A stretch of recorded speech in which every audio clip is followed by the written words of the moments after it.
May atraso ang mga Villanueva kay Alex. Ito ang paniniwala ng dalaga. Dumating nga ang pagkakataong ito. Ang mga Villanueva kayang-kaya ng pagapangin. Pero si Edward Villanueva ay tila may puso. Nakarugtong ng kanyang puso. Can she really destroy the man? Or siya na lamang ang susuko sa pag-ibig nito? Yan po ang sabay-sabay nating tutuklasin sa ating panibagong kwento.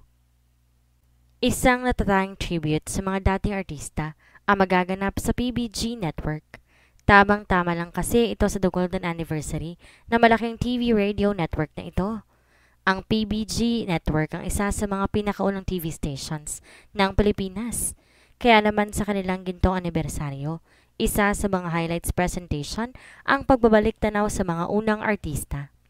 Iilan lang ang nakadalo sa kanila, palibhasa, matatanda na, at karamihay patay na. Ang iba naman hindi na matukoy kung nasaan. Ang mga stars o estrellas noong unang panahon, basta na lang nawawala sa limelight sa iba-ibang dahilan. Parang sa gabing ito, ang PBG ay balik alaala sa mga bituing nagpapahinga na. Mga old film clips and photographs ang tayong naipapalabas para doon sa mga hindi na nakadalo. Halos lahat ng TV reviews ay sa PBG nakatune in sa gabi ng parangal. Very nostalgic ang palabas, mga lumang awitin at mga kondiman ang namamayani. Si Edward Villanueva, ang Vice President ng PBG, ay nasa kanyang sariling condo unit at tila isang ordinaryong viewer na nanonood sa parangal na iyon. Dito naman ang dapat at tama, act like any ordinary viewer, kahit ikaw ang isa sa mga may-ari at Vice President pa nga ng network. Kasi dito mo mabibigyan ng eksaktong panghusga kung maganda ba ang show o hindi. Habang inaawit ang isang kundima ng sumisikat na singer na si Thomas Lennon, ay sumasalit naman ang lumang litrato ng mga lumang artista. At isa sa mga litratong iyon ang nagpaupo ng tuwid kay Edward. Kinusot pa nga niya ang kanyang mga mata. Naduling ba lamang siya o ano? Pero sigurado siya. Maraming sandali rin namang nanatili sa screen ng lumang litratong iyon at hindi nga siya maaaring magkamali. Isang napakagandang babae na ang kasama sa litrato ay ang ama ni Edward Villanueva, ang dating presidente ng PBG na si Edwin Villanueva. At nakaakbay sa babae ang kanyang ama in a very sweet way. Sigurado naman si Edward na ang babaeng iyon hindi ang kanyang ina. She could be an old star or an actress. Yun lang yun. Kaya na-feature sa Golden Anniversary presentation. At bakit kasama ang kanyang papa? Naintriga ng gusto si Edward. Alam ba ito ng kanyang ina? Sino nagbigay ng pahintulot na ilabas ang picture na iyon? Bilang anak, na-offend din naman si Edward Villanueva. Kapag involved ang kanyang ama, hindi din naman dapat na basta iparada sa telebisyon. Lalo na nga at very sensitive ang bagay na ito. Dahil ibang napakagandang babae ang kasama ng papa niya sa old photograph na ipinalalabas sa TV. Sa mga magkakapatid, si Edward at Ella ay si Edward ang pinaka-makapamilya. Very protective siya sa lahat ng miyembro ng pamilyang Villanueva. Ayaw niyang masaktan at ma-humiliate ang kanyang ina na si Rose Villanueva. Kaya para kay Edward, hindi dapat palampasin ang bagay na ito. Napakaganda pa naman ang Golden Anniversary presentation. Namansahan nga lamang ng isang pagkakamali na personal ang dating. Pagkatapos ng palabas sa TV, kaagad nagpatawag si Edward ng emergency family meeting sa bahay ng mga magulang. This is very important. This meeting is a must.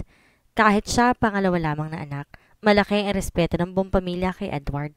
Kaya kapag ito ang humiling ng audience ng buong pamilya, para rin tong si Edgar na hindi nila mahindian. Kahit gabing-gabi na, ang tatlong magkapatid at mga magulang nag-ipon sa salas na mansyon ng mga Villanueva. What was that picture? Ngayon ko lang nakita yon. Formal na formal ang mukha ni Edward. Ang kanyang Latinong mukha ay kayang magpa-intimidate kahit kanino kapag siya ay mabagsik ang mood. Bumaling si Edwin kay Rose. I told you, they will react. Tumango ang ina at bumaling naman kay Edward. Edward, hiningi naman nila ang opinion ko doon. It was Ella who told me na ang litrato ni Ina Rosales ay may isasali sa palabas. Dahil nga, iisa na naman ang buhay na picture ni Ina at nagkataon pang kasamang father mo, so wala silang choice, kundi yon ang isali sa presentation. Nagpalipat-lipat ang mga mata ni Edward sa kanyang mga magulang. Pinag-usapan ninyo itong dalawa? Bakit? Sino ba si Ina Rosales sa buhay ni Papa? Yumuko si Edwin. Si Rose ang nagpaliwanag. Wala pa ako noon sa buhay ng father ninyo. Si Ina Rosales ang totoong pinakaunang kasintahan ng inyong ama. She was a very promising star then. Ang inyong ama naman katulong na siyang ng iyong lolo sa pagmamanage ng dating PBG. Si Ina at ang inyong papa, they were both a hot item before. Hindi ka agad nakaimik si Edward. Pagkatapos, gigil na binalingan ng kanyang mga kapatid. Kayo, alam na ba ninyo ito? And you just ignored me? Ni hindi nyo naisip na kailangan ko rin tong malaman. Maanong naikwento man lamang ninyo sa akin kahit konti? Bumuntong hininga si Edgar. I am sorry. Siguro nga medyo naging insensitive ako. Sa dami ng aking ginagawa, nawala na sa isip ko na personal ikwento sa inyo ito. Sumabad naman si Ella. Ako naman, I chose not to tell you muna. I have to admit, medyo naduwag ako. Alam ko kasi sa ating tatlo, ikaw ang masyadong protective sa pamilya. Baka hindi ka papayag na ilabas ang picture na iyon. Hindi maaari. As an artistic director, naniniwala ako na si Ina Rosales ay isang mahalagang estrella noong nakaraan. Hindi maaaring wala siya. And because that was the only old picture available, kahit kasamang papa, wala kaming choice kundi ilabas na rin. Gaya nga ng sinabi ko, kinonsulta muna nila ako, Edward. Wala naman akong makitang masama. It really happened. Hindi naman komo, tayong may-ari ng istasyon para na tayong hari na hindi maaaring salingin. Sa media naman walang sinisino. Pagdating sa katotohanan, hindi ba? Dapat alam mo yan, anak. Pagdidiin pa ni Rose Villanueva. But this is a very sensitive thing.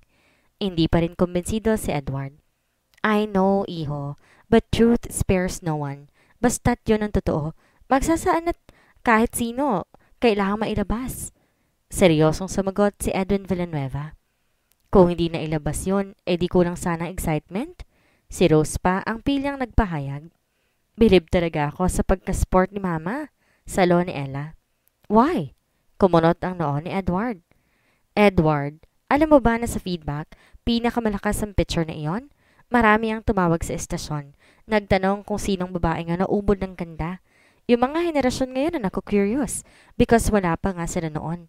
Si Ella ang nag-explain. Dapat lang mag-react favorably ang mga tao. Iba naman kasi talaga ang ganda ni Ina Rosales.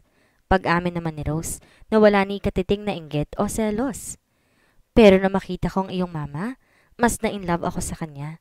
Wala akong magawa noon kundi sumunod sa damdamin ko. Madali namang nagkwento si Edwin. Si mamang dahilan ng paghiwalay ninyo ng babaeng iyon, Papa? Oo, Edward. Labis na nasaktan si Ina Rosales. Yun ang dahilan kaya bigla na lamang siyang nawala sa show business. Parang bulang naglaho. Wala na kaming balita. Hindi maikala ni Edwin ang kanyang guilt. See? Ako ang may atraso kung tutuusin kay Ina Rosales. Bakumbabang umamin si Rose. Bahagyang kumalma si Edward. Ngayong nalaman na niya ang buong katotohanan, bigla yatang gusto na niyang mahabag sa babaeng iyon. Naglaho ito sa makinang na daigdig ng mga bituin dahil sa kabiguan sa pag-ibig ng kanyang ama. #brokenhearted. Hindi na nakita. Buhay pa kaya? Nasa na kaya ito? Ano ang nangyari pagkatapos mawala sa kanya si Edwin Villanueva? Tinapik ni Edgar ang kapatid. O ano? Pwede na ba tayong umuwi at magpahinga? Satisfied ka na ba sa paliwanag ni na Mama at Papa? Tumango naman si Edward. I am more enlightened now. I feel better. Thank you all for your time. Naghiwa-hiwalay na ang tatlong magkapatid. Kanya-kanya nang uwi sa mga sarili nilang bahay. Sina Edwin at Rose na lamang ang naiwan sa mansyon ng pamilya. Nagkaakbay ang mag-asawang papunta sa kanilang silid. Do you still wonder what happened to her, Edwin? Always. Mahirap talaga kapag nakokonsensya ka, hindi mo makakalimutan. Hayaan mo, burden naman nating dalawa ito. Kahit hindi ko naman sinasadyang masaktan siya, tulad nga ng inamin ko kanina sa mga bata, I feel so guilty. Nararamdaman kong ako ang may atraso kay Ina Rosales. Malungkot, si Rose. Kinabig naman siya ng asawa. Walang may gusto na ganun ang mangyari, Rose. I loved her, But I was so in love with you. Ikaw ang soulmate ko. How can I not choose you? Binuhay siyang muli ng Golden Anniversary presentation, no? Imagine, ang dami nag-react sa kanyang kagandahan. Ganon naman talaga ang reaksyon ng mga tao kahit noon sa beauty ni Ina Rosales. Hindi nga ba't kung hindi siya nawala, hinulaang siya ay magiging big star? Pinakamalaking estrella sana siya kung nagpatuloy. Napabuntong hininga na naman si Edwin. Kung buhay pa siya, napanood kaya niyang presentation, Edwin? Malamang, I hope, at sana, kung napanood niya, naramdaman niya ang pagpapahalagang binigay sa kanya ng iniwan niyang industriya because she truly deserves it. Sa isang napakaluma at napakaordinaryong bahay, madilim, nasa isang maliit na bahay ng Laguna. Ang unang-unang mapapansin sa kulang na ilaw sa salas ay ang nakakwadrong mga lumang litrato ni Ina Rosales. May 2 taong nakaupo sa antigong sofa, nag-uusap. Ang mag-inang Ina Rosales at si Alex Rosales. Inay, payagan na ako mag-artista. Ako ho ang dapat magpatuloy sa naudot ninyong kasikatan. Determinado si Alex. Kay ganda-ganda niya sa subdued lighting ng kanilang bahay. Batang-bata sa edad na 21. Mapapansin kaagad na siya ay halos 100% nakahawig ni Ina Rosales noong kabataan nito. Papaano kung masaktan ka rin? Puro ng pag-aalala ang ina. Kahit matanda na, bakas pa rin ang sobrang kagandahan ni Ina Rosales noong araw. Mag-iingat ho ako. Didisiplinahin ko ho ang puso ko. Gusto ko lang po talagang umarte. Di naman ako marupok, Nay. Wala na akong pinakihintay na araw, Inay, kundi yung nasa harap na ako ng kamera. Yumuko si Ina Rosales. Ganyan na ganyan din ako noon, Alex. Para bang di ako mabubuhay kapag hindi ko sinunod ang gusto ko. Anak nga kita. Namana mo yun sa akin. Kung hindi siguro kayo nasaktan noon ni Edwin Villanueva, ang may-ari ng PBG, anak na sana ako na isang reyna ng pelikula at napakadali ko ng sisikat at hindi siguro tayo ganito kahirap. Puno ng kapaitan ang pananalita ni Alex. Huwag kang magsisisi sa buhay natin, anak.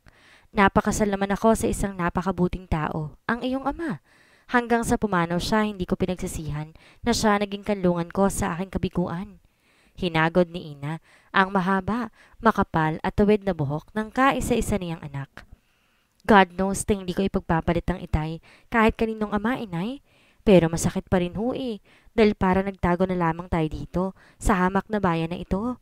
Wala halos nakakaalam na ikaw ay dating artista. Naging masaya rin naman tayo, anak, hindi ba? Pero kapos ho sa lahat, pati pag-aaral ko kapos. Hindi nakatapos ng college dahil wala na ho tayong pera. Wala na ako mapupuntahan, Inay, kundi ang pag-aartista. Bumuntong hininga ang ina. Alam ko, marunong akong umarte. Alam ko naman ako sa iyong ganda ay may silbi sa telebisyon at pelikula. Ayoko namang mabulok dito, Inay. Ayoko na magtago. Kung pumayag lamang sana kayo, matagal na akong beauty queen. Ang dami nang gustong kumuha sa akin Ayaw naman ninyo. Naiyak na si Ina. Anak, naging malupit nga rin ako sa iyo. Isinama kita sa madilim kong mundo. Hindi pa naman huhuli, Inay. Bata pa ho ako. Matutupad ko pa ho ang mga gusto ko. Hindi na talaga kita maaaring hadlangan pa. Ayoko namang matuto ka na magalit sa akin. Niyakap ng ina ang kanyang anak. Susuportahan niyo ho ako, Inay? Excited na si Alex. Tumango si Ina. Lalantad akong muli kung kinakailangan. Mas madali kang matatanggap ng mga tao kung malalaman nila na may dugo kang estrella. Estrella din naman ako noon, anak, kahit sandaling panahon lamang. Inay, hindi ako makapaniwala. Maraming salamat ho. Kailan ka luluwas ng Maynila para simulan ang pangarap mo? Pagsasamahan kita sa pinsan mo na si Gigi. Pwedeng sa susunod na linggo na kaagad? Wala namang problema sa matitirhan doon Kinatiya kami. Mabait naman ang pinsan mong yun. Kasi, Inay, gusto ko sumali sa workshop. Doon daw ang pinakamadaling daan papunta sa pagsikat. Dahil kung magaling kang umarte at magugustuhan nilang itsura mo, bibigyan ka na kaagad ng mga TV assignments. Walang mapagsidlan ang tuwa ni Alex Rosales. Pwede, payag ako. Basta, anak, ipangako mo na magiging mas malakas ka sa akin sa pag-iwas sa tukso, lalo na sa mga taong malaki ang posibilidad na makakasakit sa iyo. Nagpaalala sa anak si Ina Rosales. Huwag ho kayo mag-alala, Hindi ko ho papayagan ang sarili ko na ma-in love sa loob ng show business, inay. Malinaw ho ang gusto kong makuha doon. Fame and money. Kasikatan at pera sa Tagalog. Para makabangon tayo. Patuloy ni Alex. At hindi na kailangan na dito na lamang mabubulok sa napakaliit na lugar na ito. Walang kamalay-malay ang mag-ina na ang pagkasali ng lumang litrato ni Ina Rosales sa Golden Anniversary Presentation ng PBG ay nagbukas ng napakaluwag na daan para sa ambisyon ni Alex Rosales. Sa lakas ng impact ng litratong iyon sa viewers, sino ba naman ang hindi matataranta kapag nakikita nila ang halos replika ni Ina Rosales sa katauhan ng kanyang anak? Pati nga si Edward na tumutol sa pagsali ng litratong iyon ni Ina Rosales sa presentation ay humanga rin sa kagandahan ni Ina Rosales. Pero alam naman niya na matanda na ito ngayon, kundi man patay na. Nagulat na lamang siya sa kanyang sarili dahil may kagandahan pala na ibang impact. Kung sa bagay, hindi lang naman siya ang nag-react ng ganito. Hindi nga ba't wala raw katapusan ng mga tawag na natatanggap na istasyon? Lahat ay in relation doon sa litrato ni Ina Rosales. Gwapo rin naman si Edwin Villanueva noong araw, ang ama ni Edward. Pero talagang ang atensyon ay nabuhos lamang sa artistang babaeng kasama nito, si Ina Rosales. Sayang, wala nang Ina Rosales at hindi na magkakaroon pa. Hindi mapakali si Edward. Ewan ba niya kung dahil sa malakas sa feedback kay Ina Rosales? Umiiral lamang kaya ang business concern niya sa kanilang estasyon? Kasi nga, ayaw niya na basta na lamang mamatay ang tungkol kay Ina Rosales. Sayang naman na nakreate na steer nito sa viewers, hindi ba? Nag-isip ng gimmick si Edward. Isang gimmick na bubuhay palagi sa alaala ng isang napakagandang artista. Nakipag-meeting si Edward kina Ella at mga tauhan nito sa workshop na sina Direk Allen, Direk Mark at Mikay. Para ihayag ang kanyang isang napakalaki at napaka-showbiz na plano. Look, sayang naman ang lumalagong interes kay Ina Rosales. Sa panahon ngayon, even a tiny possibility of a phenomenal event sa telebisyon at pelikula ay napakahalaga. Ano kaya? Magpa-contest tayo. Look alike ni Ina Rosales. Nakasali pati ang talent ng mga contestants para manalo. Hindi ka agad umimik ang mga kausap. Pero unang kumumporme, si Ella. Okay sa akin yan. Kaya lang Edward, akala ko ba ayaw mong madami ang personal angle ng ating pamilya sa show business? Alam na rin ni na Allen, Mark at Bikay na si Ina Rosales ay dating girlfriend ni Edwin Villanueva. Nakontento naman ako sa paliwanag ni na Mama at Papa at natiyak na wala namang sama ng loob si Mama sa paglabas si Ina Rosales. I think it's right for me to think more of the business side of this. Kung sa bagay, nakarating na rin sa amin ang lakas ng impact ng picture ni Ina Rosales. It is about time na may gimmick na ganyan na ipanganak dito sa PBG. Patiling nagpahayag sa Direk Allen. Maganda siguro kung ang lahat ng finalist ng pa-contest na yan mag-workshop dito. At sa final day of the contest, totoong acting talagang ipapamalas nila na ang kanilang makakapartner sa eksena ay mga sikat na artista pa. Nag-suggest si Mikay. Aba, nangangahulugan niya na napakalaki ng premyo. Tinansya kung tutuusin ni Mikay kung hanggang saan ang pagsuporta ng pamunan ng PBG sa pa-contest na ito. Hindi nag-alanganin sa pagsagot si Edward. It is a big contest, so we can put in around 100,000 pesos as cash prize. Pwera pang ibang goodies. Fair enough?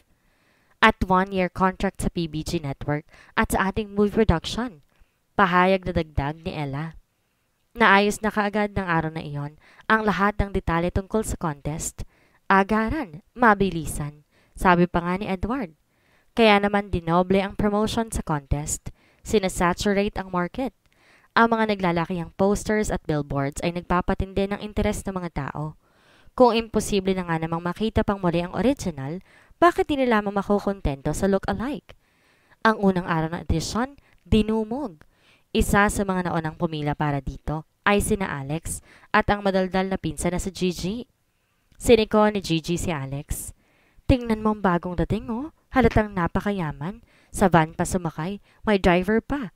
At ang nanay, grabe ang alahas. Sinulyapan ni Alex ang mga bagong dating at bumulong muli sa pinsan. Ayaan mo, ako naman ang mas kahawig ng nanay ko hindi sila. Nakapeso na sa likod ni na Alex ang mga kararating lang. Dahil nakangiti si Gigi sa punong-puno ng alahas na ina, nagkakwentuhan kaagad sila. Ang anak ko matagal nang kinukuhang artista, pero ngayon ko lang napapayag na mag-audition. Masyado kasi siyang na-impress sa litrato ni Ina Rosales. Talaga namang magkahawig sila, hindi ba? Ang natural na kayabangan ng nanay, lumutang kaagad.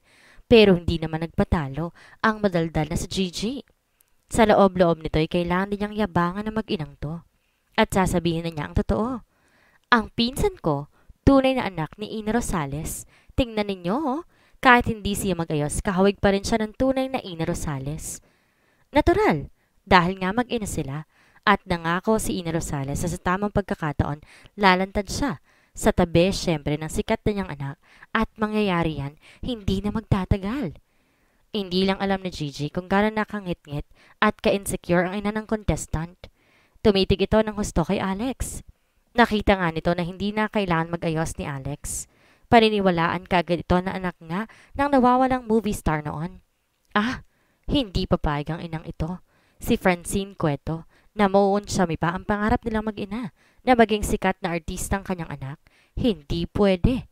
Kailangan kumilos sila kaagad. Wala nang panahon pa para mag-isip. Isang napaka-sweet ng ide ang ibinigay ni Francine kay Alex. Iha, ang gaan talaga ng loob ko sa'yo. Pwede bang sumama ka sa amin mag-snack? Matagal pa naman ang registration. Halika na, sumama ka na. Paano kung magsisimula na ho? Tanong sagot ni Alex. Nandiyan naman ang pinsan mo eh. Siya ang magpapatala sa'yo. Let's go. Baka naman hihiyain mo pa kami niyan. Ayaw sana ni Gigi pero hindi rin ito napigil si Alex na sumama kina Francine Cueto. Diretsahan nagsalita si Francine nang nasa loob na sila ng coffee shop. Alex, huwag ka nang bumalik doon. Ho? Nanlaki ang mga mata ni Alex. Babayaran kita. 50,000 piso. Napakalaki na yan. Pwede ka na magkaroon ng magandang negosyo. Kahit nakangiti si Francine, nagbabanta naman ang mga mata nito. Ito ang tipong hindi ka maaaring humindi. Kinilabutan si Alex. Imposibleng susunod ako sa inyo.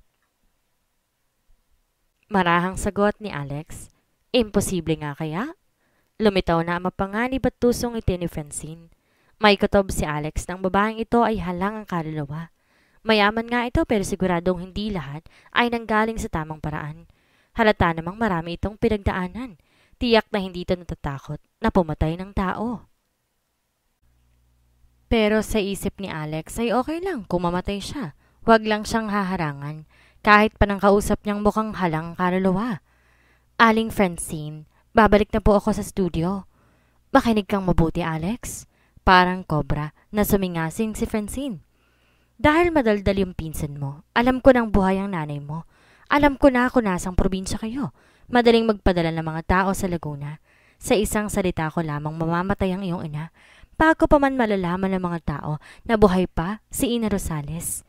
Hindi ikaw ang ipapapatay ko, Alex, kundi ang iyong walang kamalay-malay na inay. Nanoot sa kalamnan ni Alex ang takot para sa buhay ng inay niya. Hindi niya maintindihan kung paano ang isang simpleng pagsama sa imbitasyon ng mga bagong kaibigan ay magsasaksak sa kanya sa nightmare na ito. Sino ba naman ang mag-aakala na sa ganito lang pala siya hahantong dito sa Maynila? At sino ba naman kasi ang makakahula na mga maling taong makakaengkwentro nila dito sa istasyon ng telebisyon? Blackmail. Nauunawaan ni Alex na ganito na nga ang nangyayari sa kanila. Ang nakataya buhay ng kanyang ina. Ang pinag-aagawan, isang trono sa showbiz. Ngayon lamang siya nakatagpo ng kauri ni Francine. Tuso, malupit, handang pumatay. Nagtaka si Gigi nang ang nagbalik sa istasyon ng telebisyon ay sina Francine at ang anak nito na lamang. Aling Francine, ang pinsan ko ho? Nagmamaang-maangan si Francine. Aba bakit? Hindi pa ba nakakabalik sa inyo? Naunang umalis sa amin na. Imposible namang uuwi yon. Talagang gusto niyang makasali sa pa-contest ng look-alike ng kanyang nanay. Taranta si Gigi. Pero talagang nauna siyang umalis sa amin. Gigi? Saan po ba kayo naghiwalay? Doon, sa kinainan namin. Paano ngayon to? Saan ko siya hahanapin? Nakapagpa-register ka na ba sa kanyang pangalan? Ay, oo kayo ho. Eto nga magpaparegister pa kami. Sige Gigi, hintay mo na lang ang pinsan mo. Parang walang anumang bumaling na sa iba si Francine. Si Gigi napanis na kakahintay sa istasyon ng TV. Pero wala nang nagpakitang Alex. Natakot na siya ng husto. Nasaan ang kanyang pinsan?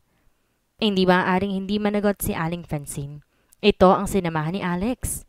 Hindi naman makalapit-lapit si Gigi kina Aling Francine dahil sumikat ito instantly sa mga taga-workshop.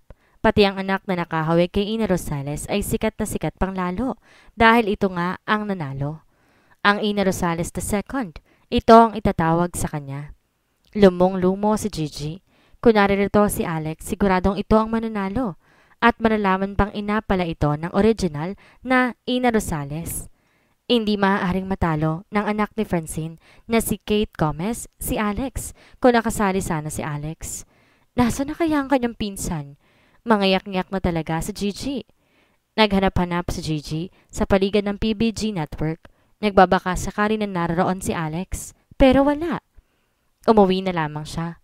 Laking gulat niya na makitang naroon na si Alex. Nagalit si Gigi. Ginawa mo naman akong tanga eh. Ano bang nangyari? Bakit naririto ka lamang pala? Bakit di ka nagbalik sa estasyon at sumali dapat sa contest? Dahan-dahan ang boses mo, Gigi. Ipaliliwanag ko sa'yo. Kailangan tayo lang munang dalawang nakakaalam, ha? Huwag na muna natin sasabihin to kay Tiang. Sige na, ikwento mo na kung ano nangyari sa'yo. Apurado na si Gigi. Mapanganib na tao si Aling Francine. Gigi, parang sira ulo, hindi lang halata. Bakit? Ano bang ginawa niya sa'yo? Nagbanta siya na ipapapatay ang inay ko. Oras na sumali ako sa contest na yun. Ikaw kasi, kada daldal mo, nasabi mo tuloy sa kanya mga impormasyon tungkol kay inay. Pati kung saan kami nakatira, binanggit mo rin sa kanya. Mangyak-ngyak na si Alex. Naman, ang weirdo naman nun. Kapani-paniwala ba siya at sumunod ka kaagad ng ganun kadali? Kapag buhay ng aking inang pinag-uusapan at nakataya, hindi ako magdadalawang isip, Gigi. Matatag na sagot ni Alex. Pwede mo naman siyang isumbong sa mga polis. Mayaman sila, Gigi. Ano ba tayo? Sinong paniniwalaan sa palagay mo? Lalo na ngayon, sabi mo nga sikat na agad sa estudyo ang kanyang anak. Kasi nga kasalanan mo naman yan eh. Naku naman, Alex, ang lakas ng loob mong pumarito, mangarap, tapos kung kailan matutupad na naduwag ka naman. Magnenegosyo na lang ako, Gigi. Dito, tayo. Anong negosyo naman? Magtitinda ng mga kakanin. Magtatayo ng maliit na barbecuehan. Patoy ang sagot ni Gigi. Lalakihan natin ng konti ang negosyo, Gigi, kasi may pondo naman ako. Ipinakita ni Alex kay Gigi ang isang tseke. Binasa naman ni Gigi ang halaga. Wow! Ang bigat! Malaking pera yan na. Anong ipang bibili mo? Ang oportunidad ko sa showbiz. Ipinagbili ko, but no regrets. Tiyak kong wala sa panganib ang inay. Magkakaroon din kami ng pagkakataon o masenso. Malaking puhunan na rin to, Gigi. Ay, nagpasuhol ka pala? Ganon? Pinandilata ni Alex si Gigi. I am just being practical. Bahala ka na nga. Nagdabog ang pinsan. Na-impress naman ang lahat kay Kate Gomez. Paano? Kahawig na kahawig daw talaga ni Ina Rosales. Kahit hindi pa tapos ang pagkuha ng mga isasali sa finals, si Kate Gomez na ang runaway winner. Nagtititili si Allen. A star is born! Natitiyak kong i-welcome ng mga tao sa kanilang pusong batang ito. Aba, siya ang the nearest to the real thing, hindi ba? Ititrain natin siya ng husto. Lalagyan natin ng class ang kanyang personalidad. Ngayon pa lamang pinepredict ko na itong si Kate Gomez ang mananalo sa contest ng look-alike Ina Rosales. Hay nako, Allen. Pareho tayo ng gut feel. Itong si Kate Gomez na nga, ang Ina Rosales winner. Wala nang iba pa. She will be the next big star. Our Ina Rosales II. Excited din si Direk Mark. Baka naman may mas hihigit pa sa kanya. Si Mikay lamang ang tila hindi kumumpirme. The next best thing to Kate ay yung totoo na. Alam naman natin ang totoong Ina Rosales matanda na, uugod-ugod na, baka ubod na ng taba, o baka nasa 6 feet under the ground na, tigok na. Sumenyas pa si Direk Allen ng paghiwa sa kanyang leeg. Malay nyo, baka may anak o apo pala si Ina Rosales, at yon magjo-join sa contest. Magiging future winner sa mga gagawin pa nating auditions. This is only the beginning, right? Mahirap pang musga kaagad tayo na yan ang si Kate Gomez ang panalo. Skeptic talaga si Mikay. Pabayaan mo na kami, Mikay. Sa aming prediksyon, this is what we feel, alright? Giit naman ni Direk Allen. Hay nako, Basta ang natitiyak ko, napakamakulay ngayon ang mundo ng showbiz. May isisilang na naman kasing bagong estrelya na magniningning sa kalangitan. Pa-OA na nagmumwestra pa si Direk Mark. And she will be very different. Ina Rosales II, talagang phenomenal ang nangyayari dito kay Ina Rosales. Nawala na nga, sumikat pa uli. Dugtong naman ni Direk Allen. Baka lulutang din ang original na Ina Rosales. Who knows? Baka buhay pa siya. You're right, Mikay. If she is still alive, kung mauuso ng look-alike contest na patungkol sa kanya, imposible naman na hindi siya lalabas. First na naman ang PBG sa human interest nito. Ang kalaban natutulog na naman sa pansiteria. Shh! Saway ni Mikay kay Allen. Bawal na naman. Bakit ba? Bubuntong hininga si Mikay bago parang nagpaliwanag sa isang bata. Huwag sana ninyong kakalimutan, si Sir Edgar, ang presidente ng network na ito, ay happily married na sa isang sikat na dating field reporter ng kabilang istasyon. Nagsara ang bibig ng dalawang bakla. Nakabili ng magandang pwesto sa palengke ang magpinsan na Alex at Gigi. Ang ititinda nila mga dry goods. Sa unang buwan halos wala pang benta pero pumipick up nung sumunod na buwan. Marami kasi ang natutuwa sa kagandahan ni Alex at marami pa ang nakakapunang siya ay kahawig na kahawig ni Ina Rosales. Mainit na ang contest sa TV ng look-alike Ina Rosales, kaya't sikat na sikat si Ina Rosales at ang kanyang legendary beauty. Sino man ang makakakita kay Alex ay talagang pumupuna. Bakit hindi ka sumali sa look-alike Ina Rosales? Ang laki pa naman ng prize. May contract pa sa PBG. Sisikat ka pang artista. Ganito, more or less ang sinasabi ng sino mang makakakita kay Alex. Para naman hindi hahaba ang kwento, ngingiti na lang si Alex. Hindi niya sinasabi sa mga taong ito na siya ang totoong anak ng tunay na Ina Rosales. Buo pa rin ang loob niyang huwag sumuway kay Francine Gomez. Walang balak na ipakipagsapalaran ang buhay ng kanyang ina. Lalo na nga at tiranggap naman niyang perang inalok sa kanya ni Francine. Regular na dumadalaw si Alex sa Laguna dahil sa kanyang ina. Hindi ka ba nagsisisi na hindi ka kasali sa contest, Alex? Tinatansya ni Ina ang anak. Hindi po. Maganda na po ang kita ng bago nating tindahan, inay. Let's say, talaga siguro hindi ako para sa show business. Hindi bale kung kusa kang umayaw, pero tinakot ka. Isa itong krimen. Maling-mali. Dahil sumunod ka sa mga kriminal na iyon. Kriminal sila ng totoong mga kaligayahan. Anak ko? Hinaplos ni Alex ang magandang mukha ng ana. Inay, ikaw ang totoo kong kaligayahan. Mawala na po ang lahat, wag lamang ikaw. Alam ko yon, Alex, pero nagpadaig ka sa takot. Sa isa pa namang walang hiyang estranghera. Kapag nakaharap ninyo si Aling Francine, inay, matutulad din kayo sa akin. Matatakot din. Nasa mga mata ng babaeng yun na papatay talaga. Nag-iisa lamang siya. Ang daming contestants. Hindi siya worried sa iba pang contestants. Sa akin lang, dahil nga alam niya kung ano at sino talaga ako. Salamat sa kadaldala ni Gigi. Ang huling statement ay patuya sa kanyang pinsan na ang kadaldaran ang mas mapapahamak sa kanya. Si Edward ay may paborito na sa mga look-alike contestants. Ang pangalan nito, Kate Gomez. At umaasa si Edward na ito talagang si Kate ang mananalo. Hindi siya nagsasawa sa contestant na ito. Nanonood talaga siya ng personal sa studio basta nagpo-promote si Kate Gomez kasama ng iba pang finalist ng event na look-alike Ina Rosales. Hindi kasing arrogante si Josh. Si Edward ng kanyang Kuya Edgar. Pagdating sa pag-ibig, naging espesyal sa kanya si Kate Gomez. Ang paboritong contestant ng look-alike, so be it. Hindi siya mahiyang ipakita ang interes niya dito. Bulong-bulungan na nga sa buong network ng isang matatas at isa sa mga may-ari ng network ay magusto sa isang strong contender ng look-alike Ina Rosales. Nahulaan ka agad ng Chismis Brigade kung sinong tinutukoy ng usap-usapan. Kaya nga siguro marami ka agad ang tumatrato kay Kate ng maganda.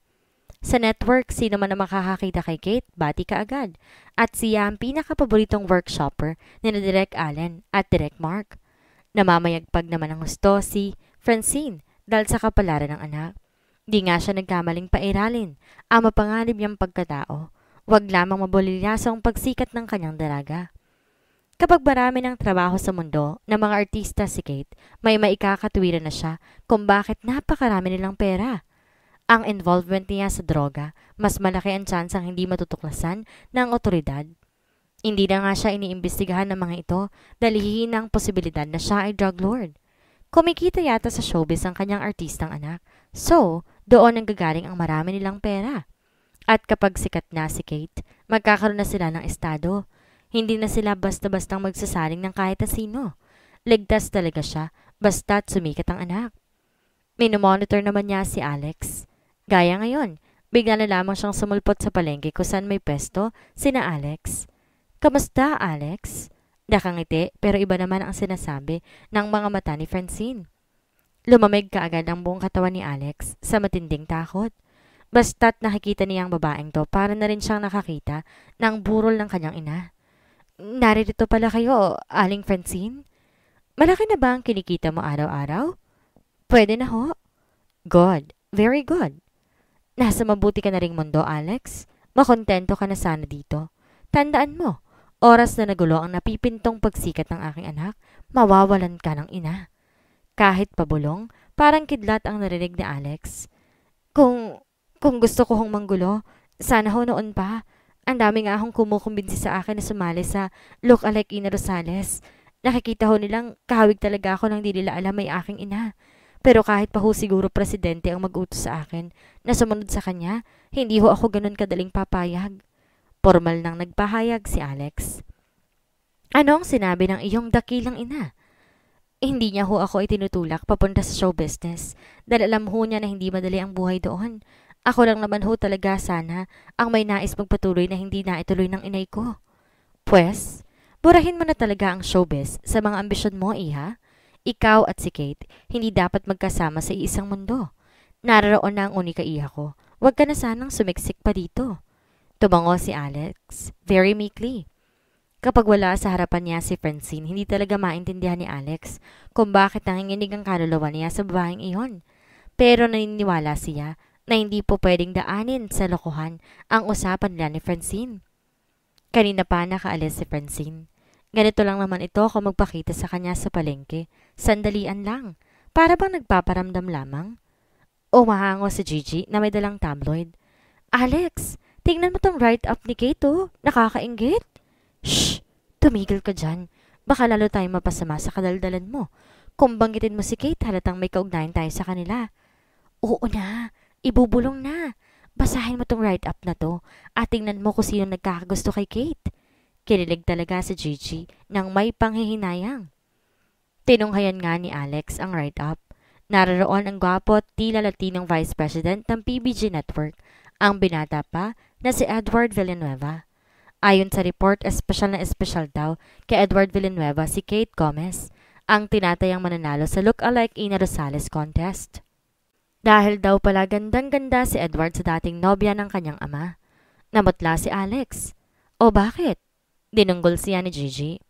Mabuti na lamang pala at wala ako doon. Nanginginig ang boses ni Alex. Ayaw mo? Ang gwapo-gwapo nitong si Edward Villanueva oh. May-ari pa ng PBG. Anak siya ng lalaking bumigo sa aking ina. Ang kanyang ama ang dahilan kaya biglang tinalikuran ng inay ang malaking kapalaran niya sa TV at pelikula.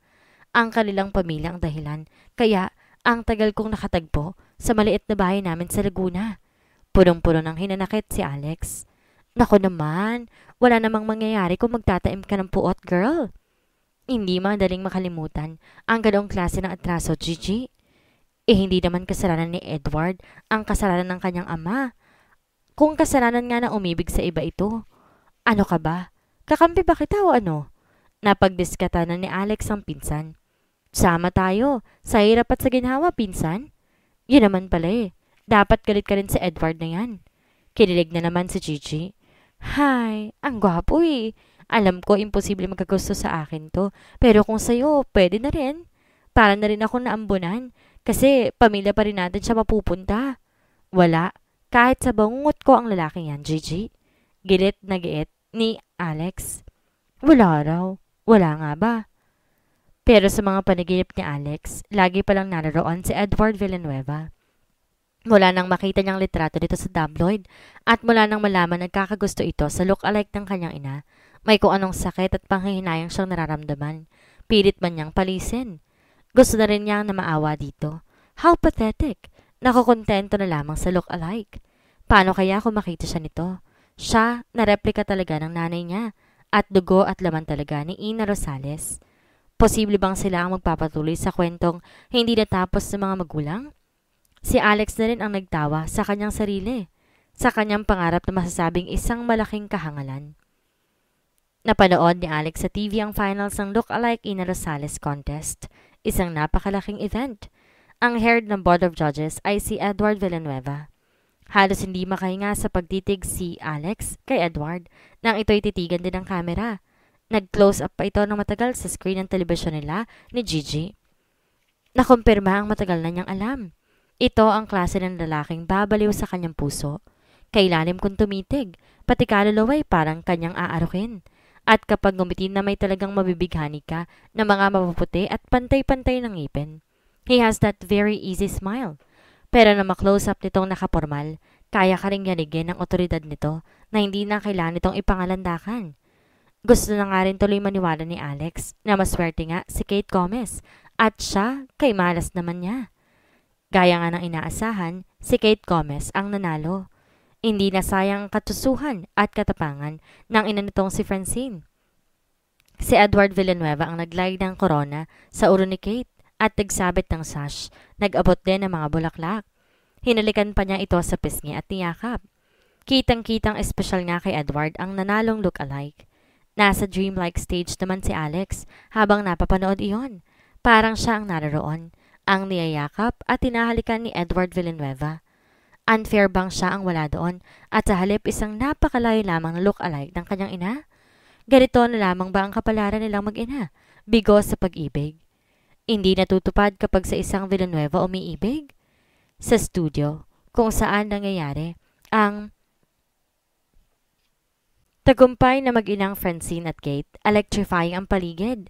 Sadyang ang napakalakas ng hatak sa madla nang hindi na nakikitang si Ina Rosales kung kaya't ang pagkapanalo ni Kate Gomez sa look-alike contest ay ipinagbubunyi. May katumbas na rin sa trono ni Ina. Ganito ang pakiramdam ng lahat ng tao. Si Francine maloka-loka sa kaligayahan kapag nagkataon mapapabilang na sila sa angka ng mga Villanueva. Aba, lalo na niyang hindi magagalaw ng mga otoridad dahil sa kanyang illegal activities kapag siya ay biyanan na ng isang lalaki na isa sa mga may-ari ng pinakamalaking istasyon ng telebisyon sa buong bansa. Isang napakagandang bonus na ang binatang Villanueva ay naa-attract sa kanyang anak. Hindi na bale kung dahil ba sa kahawig ni Ina, si Kate, o dahil kay Kate mismo naaakit si Edward. Ang importante, espesyal na espesyal dito si Kate. Lumapit sina Edward at Kate kay Francine. Buong garang na siyang kinausap ng heredero ng PBG. Ma'am, pwede ko po bang maimbita si Kate sa isang dinner and a late night drink, maybe? Ihatid ko po siya sa bahay ng maayos. Walang problema, iho. Pwede naman. Nagdingning talaga ang ngiti ni Francine Gomez. Thank you. Yumukod pa si Edward. Aalis na kami, Mommy. Palihim pang kumindat si Kate sa ina. Noong nasa kotse ng dalawa, may magandang suggestion pa si Edward kay Kate. Payag ka bang after dinner and a drink, tumuloy tayo sa bahay ng parents ko? Nararoon din ngayon ang sister at brother ko. Gusto ko makilala kanila ng personal.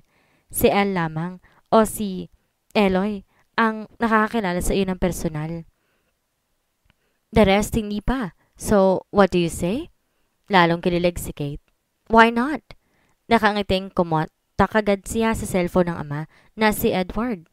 Dad, I'm bringing home the winner. Si Kate, to meet the family. Napatikim si Edwin. Anak, ngayon ko lang magdadala ng babae sa atin ah. Tumawa si Edward. Well, she is quite special. Gusto mo ba siya dahil kahawig siya ni Ina? O gusto mo talaga siyang totoo? I hope your answer is the second one, son. Natigilan sandali si Edward, pero nakabawi din kaagad. Of course naman, Papa. It's the second one. Gusto ko siya for the sake na gusto ko siya. Why is it that I'm not convinced? Tumawa na naman ng malakas si Edward para itago ang panghuhusga. Papa naman, mas marunong pa kayo sa may katawan. Oh, sige na. Panalo ka na. Bring her home. Sure, I will. Huwag niyo munang paalisin ang mga kapatid ko at pamilya nila hanggang di kami dumarating, okay? Masusunod, anak. Hindi ko muna sila bibigyan ng mga inuutang nila sa akin para maghihintay sila. He laughed at his own joke. Sino yung kausap mo? Curious namang nagtanong si Kate kay Edward. My father. He really makes me laugh. Ang dating nobyo ni Ina? Aha. Gusto ko rin talaga siyang makita in person. Imagine, siya ang inibig noon ng babaeng hanggang ngayon, kinalolokohan ng kasalukuyang henerasyon. Di na nga lang nila nakikita except in that one picture. Tumango si Edward. But you are here to fill up the vacant throne, right? Ang kanyang trono karapat dapat na mapunta sa iyo. Inilapit pa ni Kate ang mukha niya kay Edward. At iyon ang isang imbitasyon. Kaya naman hindi nagsayang ng pagkakataon ng binatang Villanueva. Hinalikan niya sa mga labi ang look-alike ni Ina. Pumikit pa nga si Edward para namnamin iyon. Pero ewan niya kung bakit hindi niya maramdaman ang halik na iyon hanggang doon sa kaibuturan ng kanyang puso. Init lamang, paghahangad, kaibabaw. Natigilan si Edward. Why is he rushing things? Bakit ba nga minamadali nilang dalawa ni Kate ang lahat? Paano kung pareho silang sa isang ilusyon lamang umiibig? Hindi makakatagal si Edward kung ganun lamang ang dahilan ng contact niya sa babae. Purely carnal. He let go of her lips, pero nakangiti siya. Hindi malalaman ni Kate na kaya siya bumitiw ay dahil walang sariling dahilan ang halik. What he was looking in a kiss, it was not there. At basta wala, hindi makakapa kailanman. Puspusan na ang pagtutrain ni Kate Gomez o si Ina II sa workshop. Dahil sa pagpirma niya ng 1 taong kontrata sa PBG, kailangan na talagang matuto siyang umarte para sa nalalapit na pag-shooting niya sa isang malaking pelikula. Nakakaarte naman siya. Yun ang assessment ni na Direk Allen. Pero kulang. Excited ako noon ha, pero ngayon humahanap ako ng pruweba na pwedeng-pwede talaga siya.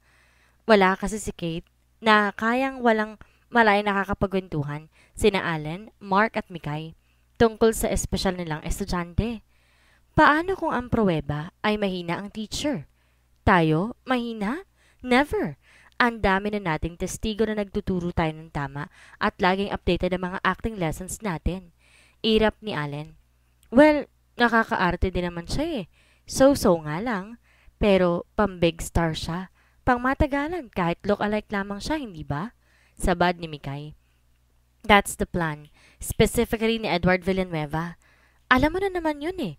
In love sa look-alike ng dating nobya ng kanyang ama. Wow! How romantic! Ganyan ang mga plot na uso noon. Napahagikik si Mikay. Baka tayo pang masisi kapag isinalang na sa pelikula si Kate at kulang. Bumuntong hininga si Mark.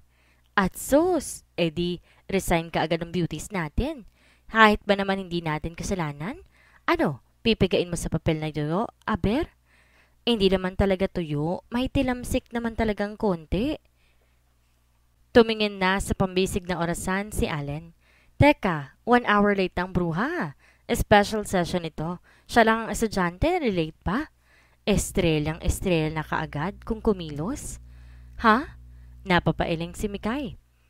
Mahirap talaga kapag may boss na kinakapitan eh. Hindi natatakot sa atin. Tumunog ang cellphone ni Allen. Si Kate ang nasa kabilang linya. Ano? Hindi ka makakarating. Emergency? Halos mapatili ang direktor. Pero por Diyos, naririto na kaming 3, ipapakancel mo pa? Ganun ba? Sabi ni Edward Villanueva, unawain na lang namin. Ano pa nga bang aming magagawa, iha? At saka pumangit ang mukha ni Allen sa galit matapos mag-cut ang communication line nila. Abuso na to. Ang liit ng tingin sa atin. Name dropping ng ginagawa ng bruha. Si Ella lamang siguro makakasuheto sa Kate na yan. Professional naman ng mga Villanueva pero nakakahiya lang magreklamo dahil hindi na rin iba sa kanila ito. Ay, ewan ko sa inyo. Basta ako, sasaglit sa Bali to relax. Nabomba na yon, Allen. Paalala pa ni Mikay. Yun nga ang maganda kaya pupuntahan eh. May traces of violence pa at safe na yun sa bomba. Di na naman nila inuulit sa ibang lugar eh. Buong tapang nasagot ni Direk Allen. Ano ang gagawin namin ni Mikay kung wala ka dito? Di sasama na rin kami. Tumili si Mikay. Oh, wala nang bawian na. Bibili na ako ng mga gamit ko. Saan? Dudang tanong ni Mark. Saan pa? Sa praktikal na lugar. Translated into palengke. Pangantsaw ni Mark. Oy, marami maganda doon. hindi ka pa mamumulubi sa sobrang baba rin ng presyo. Parang gustong bigwasan ni Mikay ang dalawang bakla. Kinahapunan na sa palengke na nga si Mikay. Sa palengkeng kinaroroonan din ng tindahan ni Alex. At dahil nga dry goods ang parinda ni na Alex, natural, pumasok sa pwestong iyon si Mikay. Nang magkasalubong halos sa mga mukha nila, natulala ng maraming sandali si Mikay habang titig na titig sa mukhang iyon. Hindi naman kilala ni Alex si Mikay. Akala niya isa lamang viewer na pamilyar sa lookalike contest at nataranta na makita siyang kahawig na kahawig ng personalidad na binibigyan ng pa-contest. Alam mo bang replika na replika ka ni Ina? Nakapagsalita na rin si Mikay. Ngumiti lamang si Alex at tumango. Tama ako. Mas may karapat dapat pang nanalo kung sumali lamang. Natural ang pagreplika mo kay Ina. Hindi kagaya ng iba. Kahit ni Kate na kailangan sadyaing ihawig sa hairdo ni Ina. Ang ayos ng buhok niya para maging kahawig kahit papaano. Ako nga pala taga-workshop ng PBG. Narinig mo na naman siguro yon, no? Tapos na po ang contest, hindi ba? Makontento ka na lang sa winner. Pinayuhan pa niya si Mikay. Baka naman anak ka talaga ni Ina Rosales. Binigla ni Mikay ang pagtanong. May kutob kasi siya. Kitang-kita niya na mutla ang kaharap. Hindi nakapaghanda ng isasagot doon. You are, right? Hindi ka makakapagsinungaling. Sumikdo talaga ang dibdib ni Mikay. This is a rare find. Nabuwag na ang defense mechanism ni Alex. Napilitang maghinga ng katotohanan, pati na ang tungkol sa banta sa buhay ng ina. Utang na loob. Huwag mo na itong sabihin sa mga kasamahan mo. Gulo lang eh. Manganganib lang lalo ang aking ina. Mas manganganib kung hindi kayo hihingi ng proteksyon sa pulisya. Mahirap na ang umasa sa kanila. Sino ba ang kinatatakutan mo? Sinong pumipigil sa iyo na sumali sa contest? Takang-taka si Mikay. Yumuko si Alex. Wala naman. Kamusta na ang iyong ina? Agresibong nagtanong si Mikay. She's okay. Habang buhay ba siyang magtatago? People really want to see her. Tahimik na siya ngayon. Pinakatitigan na naman ni Mikay si Alex. You deserve to win. Hindi ka nga lang sumali. My God, iba pala talaga ang kapag-anak. Hindi lang nakakahawig kundi talagang para kayong iisa. #pinagbiyak na bunga. Ano pa ang bibilhin mo? Slippers sa bra, 36 ang cup. Mamili ka na lang kulay, tsaka style ng slippers. Can you act? Biglang tanong ni Mikay. Is that important? Oo, para makilala ng lahat ng espeto sa'yo. I hate it kapag may nagyayabang sa amin na makakaarte sila pero exercise pa lang bagsak na sila. Naggibit balikat si Alex. Please, act. Just show it to me. Kahit anong line lang na maiisip mo. Umiling si Alex. Wag na. Hindi nga ako mag-aartista. Why not? Limpak-limpak ang kikitain mo. Okay na ako dito. Pumormal na ang mukha ni Alex. Ayaw niya na kinukulit siya. Kurang na lamang sabihin niya kay Mikay na back off. Dumami niya yata ang dahilan para hindi siya mag-artista. Si Edward Villanueva. Ito na nga yata ang pinakamalaking dahilan. Kung nakain itong magmahal ng isang look-alike lamang na malayo naman talaga, ano lang kung sila ang magkita. Vulnerable din naman siya. Hindi na dapat na maulit pa ang nangyari sa kanyang ina. Kaya, naisumpa niyang kahit nga tumungtong sa PBG ay hindi niya nagagawin. Never. Bale, hindi pala nakakaganda itong may malapit sa mga Villanueva na nakakaalam ngayon na may higit pa na look-alike kay Ina. Anak pa naman ni Ina Rosales talaga. Bigla tuloy nagsuplada si Alex kay Mikay. Tapos ka na yatang mamili. Sige na, marami pa akong aasikasuhin dito sa tindahan ko eh. Wala namang mangyayari sa akin kung patuloy mo lang akong tititigan. Napahiya si Mikay. Ay, sorry naman. Nakakasiwa na ba ako? Mahirap mamili sa palengke. Napakamadaming tao. Baka madukutan ka pa. Actually, marami ring mga paninda sa malls na mura. Malamig pa dun. Mas maalwan. Idineen na talaga halos ni Alex na ayaw na niyang muli pa silang magkita ni Mikay. Talagang sa palengke ako mahilig bumili. Alam mo naman, mahirap lang kami. Mabudget ako sa pera. Kung nakakapunta man ako sa ibang bansa, libre lang ito ng mga nakakataas sa akin. Tumango na lamang si Alex. Hindi na talaga dapat pang humaba ang usapan nila. Sige na nga, aalis na ako. Paalam. Paalam din. Binagayan ni Alex ang pananalog ni Mikay. Nagdasal siyang wala na sanang iba pang taga-PBG na maliligaw sa palengke at mapapansin na naman siya. Liliit naman ang husto ang mundo niya kung aalis siya sa palengkeng ito o kung aalis siya ng Metro Manila. Hiyang na siya sa syudad at nararamdaman niya dito siya aasenso sa negosyo. Natural, nakarating kaagad kina Allen at Mark ang tungkol kay Alex. Hindi siya nakatanggi. She is really the daughter. Hoy Mikay, tiyakin mong totoo mga pinagsasabi mo. Kung hindi, kakalbuhin kita. Gusto ko siyang makita, aber? Nagdemand kaagad si Allen. Pero paano? Aloof siya. Ayaw. Itinaboy nga ako kanina eh. Mailap siya. Paliwanag ni Mikay. Naiintriga rin ako. Gusto ko rin siyang makita in flesh and blood. Sabad ni Mark. Alright. Handa ba kayo makipag hide and seek? O kaya pusa dagang laro-laro? Hamon ni Mikay. May trick ka bang naisip, Beauty? Patoyang tanong pa ni Mikay. May trick kang naisip. Lumang trick na ito pero effective. Allen, the first step is bumili tayo ng mga sombrero at salamin. Nagbilihan naman ng 3 sa boutiques pa. Ang sombrero ni Allen pang ski. Ang kay Mark patulis na parang sa witch. Kay Mikay naman cap. Lahat sila may matrix eyeglasses in black color.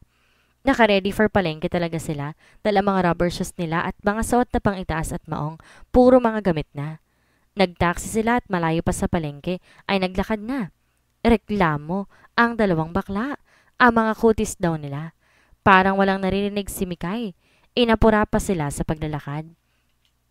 Noong tanaw na nila ang tindahan ni Alex, nagkubli na sila ng bahagya. One line ang mga ulo nila. Mula sa itaas hanggang pababa. Nanlalaki ang mga mata sa paghihintay na lumabas si Alex sa tindahan nito. Masama na ang tingin sa kanila ng may-ari ng tindahan na naiistorbo nila. Ano ba? Nakangarin na mga ngipin ko kakaabang eh. Puntahan na natin at kumprontahin. Mataray na si Allen. Oo nga. Ano kung maimbyer na? Gusto lang naman natin siyang makita. Hindi naman krimen yun. Sumigunda na naman si Allen. Konting tiis na lang. Lalabas din yun. Sinaway ni Mikay ang 2. Hustong lumabas na si Alex para ayusin ang mga paninda sa mesa. There she is. Nadismaya pa rin sina Allen at Mark. Malayo naman kasi. Wala pa ring impact. Kailangan malapit talaga. Punta tayo, Mark. Kunwari bibili tayo ng tsinelas. Right. Yan ang dapat natin ginawa kanina pa. Ang gagi natin. Emote ang 2 bilang buyers. Sinalubong pa nga sila ni Alex nang nakangiti. Hindi naman kasi niya kilala ang mga direktor na ito. Magkanong tsinelas, Ale? Patay mali siyang tanong ni Allen. Pero kitang-kita niya na ang natural na pagkakahawig ni Alex kay Ina. Maniniwala na nga siya, anak nga ito. 65 lang, sir. Sige, ibalot mo ng medyas, kukunin ko na. Wala sa loob na nasabi ng bakla. Nagtaka si Alex. Medyas? Tsinelas pong pinag-uusapan natin. Sabi mo kanina tsinelas, hindi medyas. Ay oo nga, tsinelas nga. Tsinelas, ang tanga-tanga ko. Binalingan naman ni Alex si Mark. Kayo sir, anong bibilhin ninyo? Dahil natulala sa itsura ni Alex, nagkanda mali-mali si Mark. Salon pas at mani. Oh, wala ho kaming tinda ng mga yan dito. Dry goods ho ito. Wala hong pagkain, wala rin hong gamot. Para yatang gusto nang magduda ni Alex sa 2 ito. Para namang hindi seryoso sa pagbili. Kumakatitig pa ang mga ito sa kanya, para ba siyang isang alien? So, ano na nga ang sa inyo, sir? Wala na talagang kangiti-ngiti si Alex. Panyo na nga lang, kahit anong size. Marina naman ang sagot ni Mark. Gusto na talagang maninghal ni Alex. Sir, iisa lang ho ang size ng mga panyo namin. Wala hong large, walang medium, at wala rin hong small. Ngayon lang ho ba kayo naligaw sa palengke? Hinila na nga lang ni Allen si Mark nang makalayo-layo, saka rumatsyada ang bibig nito. We have seen enough. Bago tayo ma-interrogate ng gusto, babo na, okay? Sigurado ko, anak nga siya ni Ina Rosales. Agad na nag-report kay Ella ang 3, sina Allen, Mark at Mikay. Amazed na amazed ang bunso ng mga Ortega. Are you sure? Kung gusto mo siyang makita, pumunta ka rin sa palengke. Hamon ni Allen. Ha? Mahirap naman kasi kung basta i-describe lamang namin sa'yo. Noon ngang sinabi ni Mikay sa amin, we did not believe her either.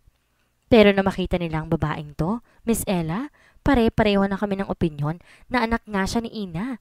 Bukod pa sa halos inamin na nga niya sa akin nung ako pa lamang nakausap niya. Paliwanag ni Mikay. Tarantang nag-isip si Ella. Hindi maliit na bagay ito. Ang pagkakaroon ng contest na look-alike Ina ay ginastahan ng gusto ng network. At nang nahirang na si Kate Gomez, mas malaki na namang pondo para sa pagpapasikat sa kanya. Ngayon, kung may tunay na anak pala si Ina Rosales na hindi lamang basta kamukha, kundi parang iisa na rin sila ng kanyang ina noong kabataan pa nito, hindi maaaring magbubulag-bulagan sila. There is a problem, or whatever you can call it. Ang first step, dapat niya talagang makita in person ang babae na itinuturo nito na siniguro ng 3 na anak talaga ni Ina. Iisa lang ang tanong, pupunta ba siya sa palengke? Nakapunta na nga ba siya sa palengke? Hindi matandaan ang mayamang bunso ng mga Villanueva. Ang napuntahan lang yata niya ay supermarket. Kung nakabili man siya noon ng isda or meat, doon lang siya sa wet section ng supermarket nakarating. Pero never sa palengke. Nakatingin sa kanyang 3, na handang umismid kapag natakot siya sa hamon nitong pumunta rin siya ng palengke. Nagdesisyon na kaagad si Ella. Sure, pupunta akong palengke if that is the only way para makita kong babaeng ito. Nagkangisihan ng 3, nag-high five pa. Nakakotse naman si Ella nang pumunta sa palengke kung saan naroon ang pwesto ni Alex. Kasama pa niya ang 3. At ang usapan para disimulado, syempre, ituturo lamang ng 3 kay Ella ang pwesto. At silang 3 kukubli lamang sa isang lugar habang kinakausap ni Ella bilang bayan ng mga parinda ng anak ni Ina Rosales. Sinadya pa ni Ella na ang kanyang suot ay rugged lamang. The moment na bumungad siya sa pwesto ni Alex at ito ang sumulubong sa kanya, buo na kaagad ang paniniwala ni Ella na ito nga ay anak ng hindi na nagpapakitang atres na si Ina Rosales. Kahit walang pagsusumikap na gagawin ay talagang Ina Rosales na Ina Rosales ang pisikal na mga katangian ng babaeng ito. Ano pong gusto ninyong bilhin, ma'am? Magalang na nagtanong si Alex. Gandang-ganda siya sa customer niyang ito. Pamilyar pa. May kahawig lang kaya? Kahit naka-rugged, bakit mahalata mong may class? At bakit ganito ito kung makatitig sa kanya? Dahil na rin kaya sa look-alike Ina Rosales contest at hindi nakaligtas sa pansin nito na siya ay kahawig na kahawig ng luma ng artistang iyon na nagkataon na kanya palang ina. Nataranta sandali si Ella. Gusto ko sanang bumili ng tissue paper. Oo nga, tissue paper. Kumunot ang noo ni Alex. Eto na naman ang isa pang sintonadong customer. Tissue paper daw. Kitang-kita naman ang kanyang mga paninda at tsinelas, duster, medyas, sando, bra, panty, short. Bakit ba nakakailang customer na siya? Nakakaiba ang takbo ng utak. Ganoon na rin ang kilos. Kinakabahan na tuloy siya. Kinukutuban. Pero hindi naman niya kayang hulaan kung ano talaga ang ibig sabihin nito. Ngumiti pa rin siya sa maganda at class, pero may kaweirdohan na buyer. Wala pong tissue paper dito, miss. Wala pala. So, bibili lang ako ng panty. Oo nga, wala pala akong panties. Oh? Talagang napatanga si Alex. No, hindi ganun ang ibig kong sabihin. What I mean is, mga luma na mga panties ko kaya kailangan bumili na ako ng bago. Hindi naman kapani-paniwala kay Alex ang sinasabi nito. Wala kasi sa itsura ng babaeng ito na malulumaan ng panties bago bibili. Pero nakisakay na lamang din siya. O, sige ho. Mamili na lang ho kayo dyan. Kumpara ho sa inyo, size small lang ho kayo. May iba-iba akong klase. May medyo mahal, may mura naman. Nagpretend naman si Ella na tumitingin-tingin sa mga panties. Kailangan makausap niya ang babaeng ito. Makuha ang pangalan. Makuha ang tiwala. Para matuwa, bibili siya ng maraming panties. Miss, magkano ba dito? Ang klase mo iyan, 20 pesos lang. Sanay si Ella sa mga underwear na tagpa 500. Ang mga ito pwede naman niyang ipamigay sa kanilang mga helpers doon sa bahay. Kung ganoon, kukuha ako ng 3 dosena. Nakangiti siya kay Alex. Aba, 3 dosena okay ho. Natuwa nga naman si Alex. Nakalimutang bigla na nawiwirdohan din siya sa customer na ito. Gaya rin ng dalawang bakla na nauna. Okay ba ang kita sa ganitong pesto, miss? Nagbukas na ng kwentuhan si Ella. Nahihiya naman si Alex na wag maging friendly dito. Kailangan niyang pakisamahan, baka maging suki pa niya. Kahit ba naman weirdo, kung good customer naman ba, edi goods? Noon una pa lang po ako dito, halos walang benta. Pero ngayon po, okay na. San ka naman namimili ng mga paninda? May mga wholesaler ho na nagbabagsak sa akin dito. Pero alam nyo ho, bumibili din ho ako sa Divisoria. Kailangan din ho kasi may stocks ako na walang katulad dito ho sa palengking ito. May mga customer ko kasi na yung mga naiiba ang gusto nilang bilhin. Kumbaga po para mabit din ho ang kompetisyon dito sa palengke. Wow! Magaling pala ang businesswoman. Pwede bang maiba tayo ng topic? Kasi paborito ko yung pa-contest na look-alike ni Ina Rosales sa PBG. Katatapos lang kasi nun eh. Kilala ko yung nanalo, si Kate Gomez. Bakit di ka sumali? Alam mo ba mas kahawig mo si Ina? Tiyak ikaw sanang mananalo. Hindi naman kaagad nakasagot si Alex. Ipinagpapatuloy lamang ang pagsusupot ng mga pinamiling panties ni Ella. Miss, curious lang naman ako ha. Sana naman wag mong ikagalit. Wag mo sanang mamasamain. Hindi naman ako magagalit. Ang totoo marami naman ang nagtatanong sa akin yan. Ganun ba? Sa palagay ko nga. Kasi very popular kasi yung contest. At sino naman makakakita sa iyo, talagang aakalain na ikaw si Ina Rosales. Kaya lang, alam naman ng lahat na tiyak na matanda na siya. Hindi na nga lang natin siya nakikita. Oo nga, nasambit na lamang ni Alex. Lakas loob nang nagtanong si Ella sa magandang tindera. Sa aking palagay, hindi siya iba sa'yo. Baka ina mo siya, miss. Nahirapan na namang magsinungaling si Alex. Lalo na nga at magaling na customer at mukha namang mabait. Ilang tao lang ang nakakaalam na ina ko nga siya, miss. Mabuti pa, alamin ko lang pangalan mo. Total, inamin ko na sa'yo na ina ko nga siya. Ako si Ella. Elle na lang. Oh my God! Ina mo pala ang the greatest beauty na yon. Halos lahat ng tao sa Pilipinas na in love sa kanya. Ngayon lang nangyari ang isang luma ng artista ay muling sumikat ng husto kahit hindi na nakikita. Matamlay nang umiti si Alex. Ang aking ina nananahimik na. Wala nang balak na bumalik or magpakita sa publiko. Pero natutuwa naman siya na minahal siya ng mga tao kahit sa litrato lamang ng kanyang kabataan. Pero kung lumantad ka sa publiko, mas matutuwa sila. Ikaw ang pipiliin nilang kapalit ng iyong ina. Bakit hindi mo ginawa? Dahil hindi ako maaaring sumali sa contest ng PBG. Yan ang isa sa mga mabigat na dahilan. Ang iba pang dahilan ay hindi ko na kailangan pang sabihin. Natigilan si Ella. Hindi ka maaaring sumali sa contest ng PBG? Bakit? Ayoko mapalapit sa mga Villanueva. Gaya na nangyayari ngayon kay Kate Gomez. Kalat naman ang balitang sila na ni Edward Villanueva. Natatakot ka na baka ikaw ang mapalapit sa mga Villanueva? Kay Edward? Tumango si Alex. Hindi dapat mangyari yon. Dahil alam mo na rin naman sigurong nakaraan ng aking ina at ng ama ng mga Villanueva, si Edwin Villanueva.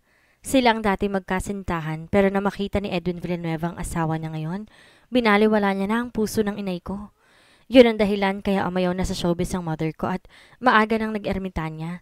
Pati tuloy ako nadamay para nakatago rin ako nung panahong nag-iisa ang aking ina.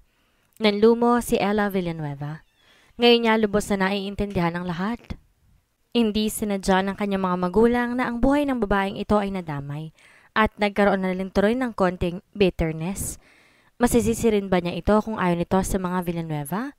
Kapag siya ay nagpakilala ng isang Villanueva, siguradong magagalit ang babaeng ito. Nagpaalam na si Ella matapos magbayad ng kanyang pinamili. Thanks! It was my pleasure na nakapagkwentuhan ka sa akin at marami akong nalaman. Pakisabi sa iyong ina na fan niya ako. Walang katulad ang kanyang ganda.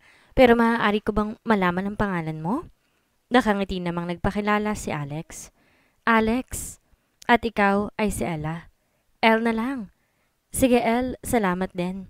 Balik ka kung may gusto ka ulit bilhin. Bra naman, sando o kaya mga shorts. Marami pa dito oh. Tumango si Ella. Oo, tiyak na babalik pa ako. Sa loob ng kotse ni Ella, hindi nabibigyan sina Allen, Mark at Mikay kung sino ang una makapagtatanong kay Ella. Sabay-sabay sila kaya ang ingay-ingay. Shut up! Pinagalutan tuloy sila ng bunsong Villanueva. Itinuro ni Allen sina Mark at Mikay. Kasi ang dalawang to ayaw tumahimik muna at pabayaan ng pinakamatandang maunang magtanong. Oo nga pala, according to age. Sige na, tatahimik na ako. Di pa nga pala ako matanda. Pairap-irap si Mark. Silent na rin muna ako. Ako yatang pinakabunso. Nagbigay na rin si Mikay. O ngayon, ang tanong ko, ano ba? Inamin ba niya sa'yo na anak siya ng Ina Rosales na yon? Yes, at marami siyang detaling na ikwento. It is so sad. Galit siya sa mga Villanueva. I cannot blame her though. Isa sa mga dahilan kaya hindi siya sumali sa contest ay dahil pa-contest to ng aming network. Ay. Para talagang telenovelang buhay ninyo. Nag-react si Allen. Ayaw na ayaw niyang mapalapit kay Edward. Nakatulad na nangyayari ngayon kay Kate Gomez. Hindi ba't ito ngayon ang espesyal kay Edward? I think my brother loves the beauty of Ina. At ang closest sa kagandahang ito ay isang look-alike. Napabuntong hininga si Ella. Pero kung ang natagpuan ng iyong kapatid ay itong si Alex, ay Diyos mio. Tiyak na mas may in love siya dito sa anak. Kasi hindi naman to ka-look-alike lang Talagang kadugo at kalaman. She is more real. Kinikilig si Mark. Well, wala tayong magagawa. Ang mga Villanueva nakapagdulot ng sakit sa mag-ina kahit hindi naman ginusto. Ipapaana mo ba sa iyong mga kapamilya ang tungkol dito? Ang tungkol sa anak ni Ina? Curious na nagtanong si Mark. Hindi naman kasi pwedeng hindi It concerns them too. Alam mo, ito ay isang negosyo pero ito rin ay isang personal na bagay. My parents are still nursing their conscience. Masakit pa rin sa kanilang nasaktan nila si Ina at sila ang dahilan ng paglalaho nito sa kanyang magandang daigdig. Malungkot na nagpapaliwanag ang bunsong Villanueva. Nakipag-meeting si Ella sa kanyang mga kapamilya and she told them everything. Lahat nalungkot pero si Edward naligalig. Sana hindi na lamang natin nalaman na may anak pala si Ina para hindi natin maisip na hindi si Kate ang mas karapat-dapat. May regrets sa tono ng binata. Pero nalaman nga natin Edward, at ang katotohanan hindi pwedeng baliwalain. Mag-on na kami ni Kate. Bulong ni Edward. At may problema ba kung mag-on na kayo? Samantalang nasa tabi-tabi lang ang anak ni Ina? Diretsahang nagtanong si Edgar Villanueva. Defensive si Edward. Of course wala. I love Kate. Mahal ko siya kahit hindi siyang anak ni Ina. I love Kate as Kate. Nagkatinginan lamang ang mga kapamilya. Walang nagsasalita. Sinabi ko lang sa inyo ang natuklasan ko. Wala naman tayong magagawa dito Ang mag-ina ang hari ng kanilang kagustuhan. Kung hindi na talaga lilitaw sa publiko si Ina, yan ay kanyang karapatan. At kung hindi naman sumali sa contest natin ang kanyang anak, karapatan din niya yon. Nagtanungan ng mga kapamilya. Sumang-ayon sila. Pero bago sila maghiwa-hiwalay, lumapit si Edward kay Elle. Sis, sang palengke ba may pwesto ang Alex na yon? Alanganin pang nagtanong si Edward. Pupuntahan mo? Napangiti si Ella. Well, hindi ako sigurado. Baka, pero maaaring hindi rin. Mabuti na rin siguro yung alam ko kung saan siya nagtitinda. For curiosity's sake. Really? Halatang may panunodyo ang reaksyon ni Ella. Ngayon pa lang sigurado na niyang nalilito na ang puso ni Edward. Dapat lang naman naarukin talaga nito kung ano ang totoo. Hindi maaaring magkatuluyan sila na Kate Gomez na hindi matiyak ni Edward na may iba pa palang babae na pwede nitong mas mahalin. Unfair din kasi yon kay Kate kapag asawa na niya ito. Hindi tatagal ng pagkasama kung may reservation ng kabilang panig. Dapat stick to one. Walang iba. Para sa kanya, it's better kung makakaharap ni Edward ang anak ni Ina. Para makatiyak na ang puso nitong natutuliro. Posible din naman kasi na ang destiny pala ni na Edward at Alex ay sila ang magpapatuloy sa hindi nadagtong ang pag-ibig ng kanilang mga magulang. Ilang araw nang hawak ni Edward ang address ni Alex sa palengke pero hindi pa rin niya ito mapunta-puntahan. Patuloy siyang nalilito. Makokontento na lamang ba siya kay Kate o tutuklasin ko anong mararamdaman niya sa anak ni Ina? Araw-araw na sila nagde-date ni Kate. Makapricho kasi ito. Kahit busy siya, siya pa ang sinusundo sa opisina. Ang ina naman ni Kate na si Francine ay labis ding mapagbigay sa anak. Tumatawag pa nga ito sa kanya at kulang na lamang ay mag-apurang sila ni Kate na magpakasal na. No, ayaw niyang ma-turn off sa babaeng ito dahil ina ito ng babaeng pinaniniwalaan niyang espesyal sa kanya. Yes, naniniwala pa rin siya na sila pa rin ni Kate Gomez ang magkakatuluyan. Sa mata ng publiko sila na ni Kate at wala nang iba pa. May pupuntahan tayo. Bigla na lamang pumasok si Kate sa opisina ng Vice President ng PBG na kanyang boyfriend at tila nanunukso itong tumayo ng matagal sa pintuan at pabayaang malantad ng husto kay Edward ang kanyang katawan na kinakapitan ng napakanipis at napakaikling damit. She is so at home na sa PBG. Pakiramdam niya isa na nga siyang Villanueva. Gustong gusto nila ng kanyang ina na sinasaludar nila ng buong paggarang ng mga gwardya ng malaking network na ito. Natawa si Edward. Talagang walang plano-plano itong si Kate, basta na lamang sumusulpot. Sa totoo lang, naaapekto tuloy ang mga importante niyang schedules. Saan tayo pupunta? Is it a must? Marami akong trabaho, sweetie. Nagbaktol si Kate at naaasiwa siya nang umupo ito sa kanyang kandungan.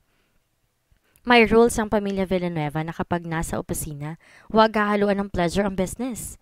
May tamang lugar naman para sa lambingan, pero ayaw naman niyang mapahiya ang kanyang bagong nobya. She is quite aggressive, at ito ay pilit na lamang tinatanggap ni Edward. Bumulong pa si Kate sa tenga ni Edward, isang napaka-sexy na pagbulong. I want to do it with your... I can't wait. Namula si Edward. Kailangan ba ganito ka-agresibo ang kanyang nobya? Hindi ba't dapat siya ang hihingi, ang maninikluhod para doon? Bakit naman kailangan pa siyang unahan? Siya naman itong lalaki. He turned it down nicely. Pilya ka talaga. Mapapagalitan tayo ng nanay mo kapag umabot tayo doon. Understanding naman ng mommy ko Wala namang problema yun sa kanya. Namumungay ang mga mata ni Kate. Sa halip na matuwa, na-turn off si Edward. Ganon nga rin ang impresyon niya kay Francine, para bang ito pang nag-i-encourage sa kanyang anak na maging agresibo. But I am not that kind of man, Kate. Gusto kitang igalang. Makontento na muna tayo sa mga ginagawa natin.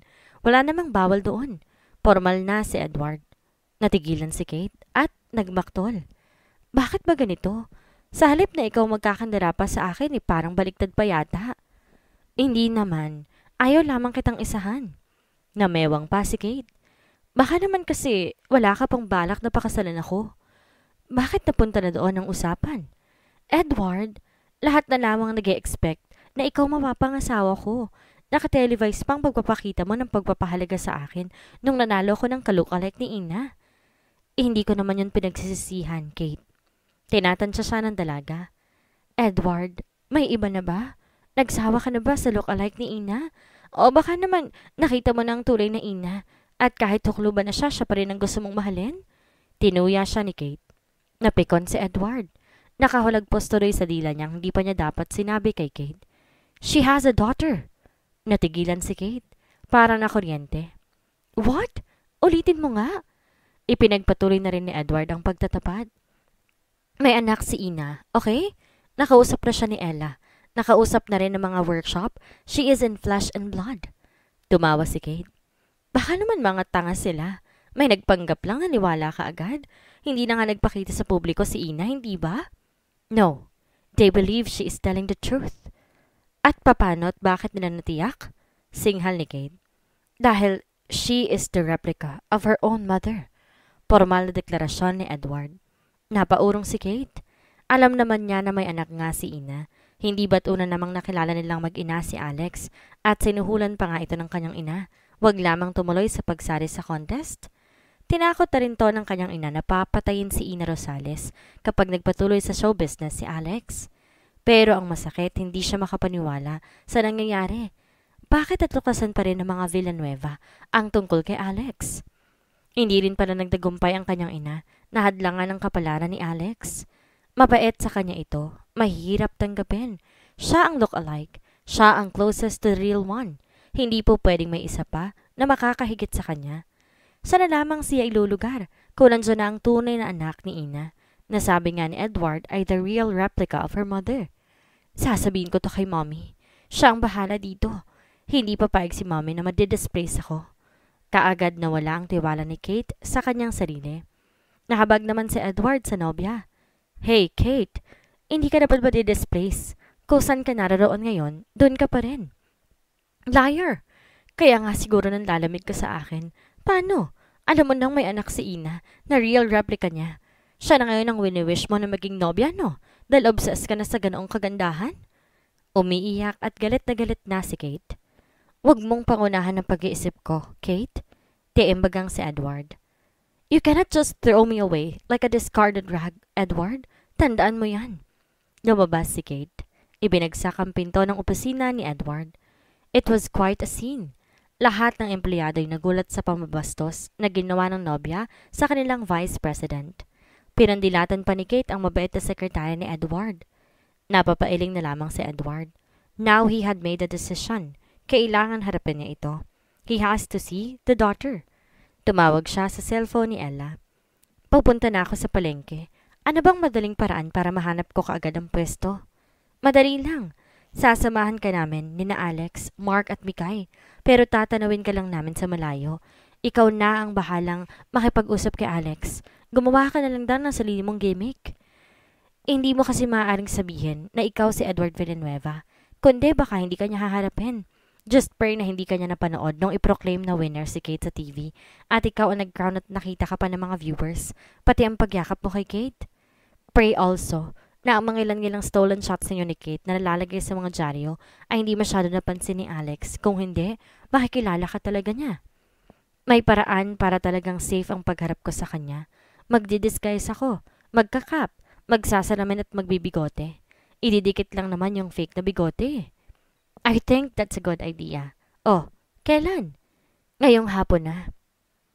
Oras na nakakaantok nang pumasok sa pwesto ni Alex ang isang matangkad na lalaki. Nabilib kaagad siya sa ganda ng pangangatawan. Pero kung gwapo, hindi niya masyado matiyak. Kasi naman, naka-dark glasses at may malago pang bigote sa nguso. Sinaludar niya ito kaagad. Sir, may bibilhin kayo? Anong hanap ninyo? Si Edward naman halos matumba na sa pagkagulat. Jesus! Ina Rosales na Ina Rosales nga. Hindi na kailangan pang magtanong. Ito na nga ang anak ni Ina. Dahil pa sa kasimplehan ng pananamit nito, kung kaya't lalo nakikita ang pagiging isa nila ng nanay niya sa itsura. Si Ina ay konserbatibong terno ang suot sa litrato nung kasama nito si Edwin Villanueva. Itong kanyang anak ganon din kakonserbatibo. Hindi naman nababawasan ang ganda kahit nababalutan ng simpleng damit ng katawan. Kaya nga siguro mahirap itabi si Kate kay Ina ay dahil nga ang layo-layo ng pananamit ni Kate sa kanyang ginagayang itsura. Masyadong moderno si Kate. Laging halos hubad na nga sa mga makabago nitong pananamit. Dahil parang tulala lang na nakatitig sa kanyang lalaki. Nagtataka naman si Alex. Eto na naman, may isang weirdo na naman. What's up? Sir, narinig po ba ninyo ako? Ang tanong ko po kung ano pong hanap ninyo. May telepono ba kayo? Biglang tanong ni Edward na hindi napag-isipan ng husto. Bakit po? Telepono po ba ang bibilhin ninyo? Hindi. Naghahanap lang ako ng matatawagan. Yun bang nababayaran ng 5 piso? Wala po ba kayong cellphone? Lobat eh. Sige ho, makitawag na ho kayo. 5 piso ho kada tawag. Wag kong lalampas sa 5 minuto. Nagdial pa kunwari si Edward.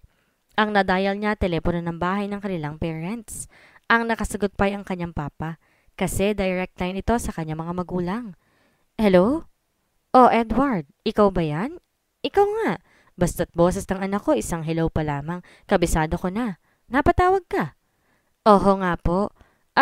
Dumating na ba ang mga packages mula sa probinsya? Ha? Edward, anong mga packages? Litong-lito si Edwin. Pina-LBC ng pinsan natin sa probinsya. Itay? Anong itay? Edward, nalipasan ka ba ng gutom? Ano bang tinitira mo? Nahihibang ka na yata, anak. Anong LBC? Sino ba mga pinsan natin na nasa probinsya? Sinasabi ko na nga ba? Nakakasama yung puro trabaho at di kayo nakakakain sa oras. Lumuluwag ang tornilyo ninyo. Para namang hindi naririnig ni Edward ang ama. Kailangan lang kasi na patuloy siya nakikipag-usap kunwari sa telepono. Habang sa loob ng kanyang salamin, hindi umaalis ang kanyang mga mata kay Alex. Hindi siya magsasawa sa pagtitig dito. Buhay na buhay nga si Ina sa kanyang anak. Walang kasing ganda. She is truly a replica of her mother. Itay, ang laman ho ng packages na yon ay mga lumang damit po. Opo, mga magagamit pa natin. Gigil na talaga si Edwin sa kabilang linya. Edward, tumigil ka na nga ha? Kinakabahan na ako sa'yo. Ano ba mga pinagsasasabi mo? Nawawala po ang rubber shoes ninyo? Baka po nakatuwa ng mga kapitbahay natin dyan sa Tondo. Edward! Ano ba? Hindi tayo taga-Tondo. Nako anak, pupuntahan ka na namin dyan sa iyong opisina. Kailangan matignan ka kaagad na isang psychiatrist. Ah, umutang ho kayo itay ng 100 piso kay Mang Carlos ho? O sige ho, ako na ho magbabayad. Babay po. Pagtatapos na ni Edward. Sa wakas, nakontento na rin siya sa kanyang nakita. What a sight indeed! Kay ganda ng anak ni Ina. Isang mahinhin na kagandahan na kay lakas ng dating. Nagbayad siya kaagad ng 5 piso kay Alex. Pero ang dalagang mahigpit na negosyante ay naingil pa. Ang haba ho ng phone call ninyo, mister. 20 pesos na ho iyon. Na-amuse si Edward. Bigay kaagad ng kakulangan. At para hindi pa makaalis, nagpalingali nga sa mga paninda. Naghahanap ng kunwaring mabibili. Bibili ako ng panyo. Sige ho, mamili na ho kayo. Ipili mo ako ng mga panlalaki na magaganda ang kulay, sabi ni Edward. Kapag busy kasi sa pagpili si Alex, ay busy din naman siya sa kapagtitig dito. Naweirdohan man, sumunod naman si Alex. Namimili siya ng magagandang panyo para sa buyer na ayaw mag-alis ng salamin at may napakakapal na bigote. Ilan nga po pala? 1 dosena. Ang dami naman. Ipamimigay niyo ho bang iba, mama? Oo. Ang iba'y para sa aking itay, yung kausap ko kanina.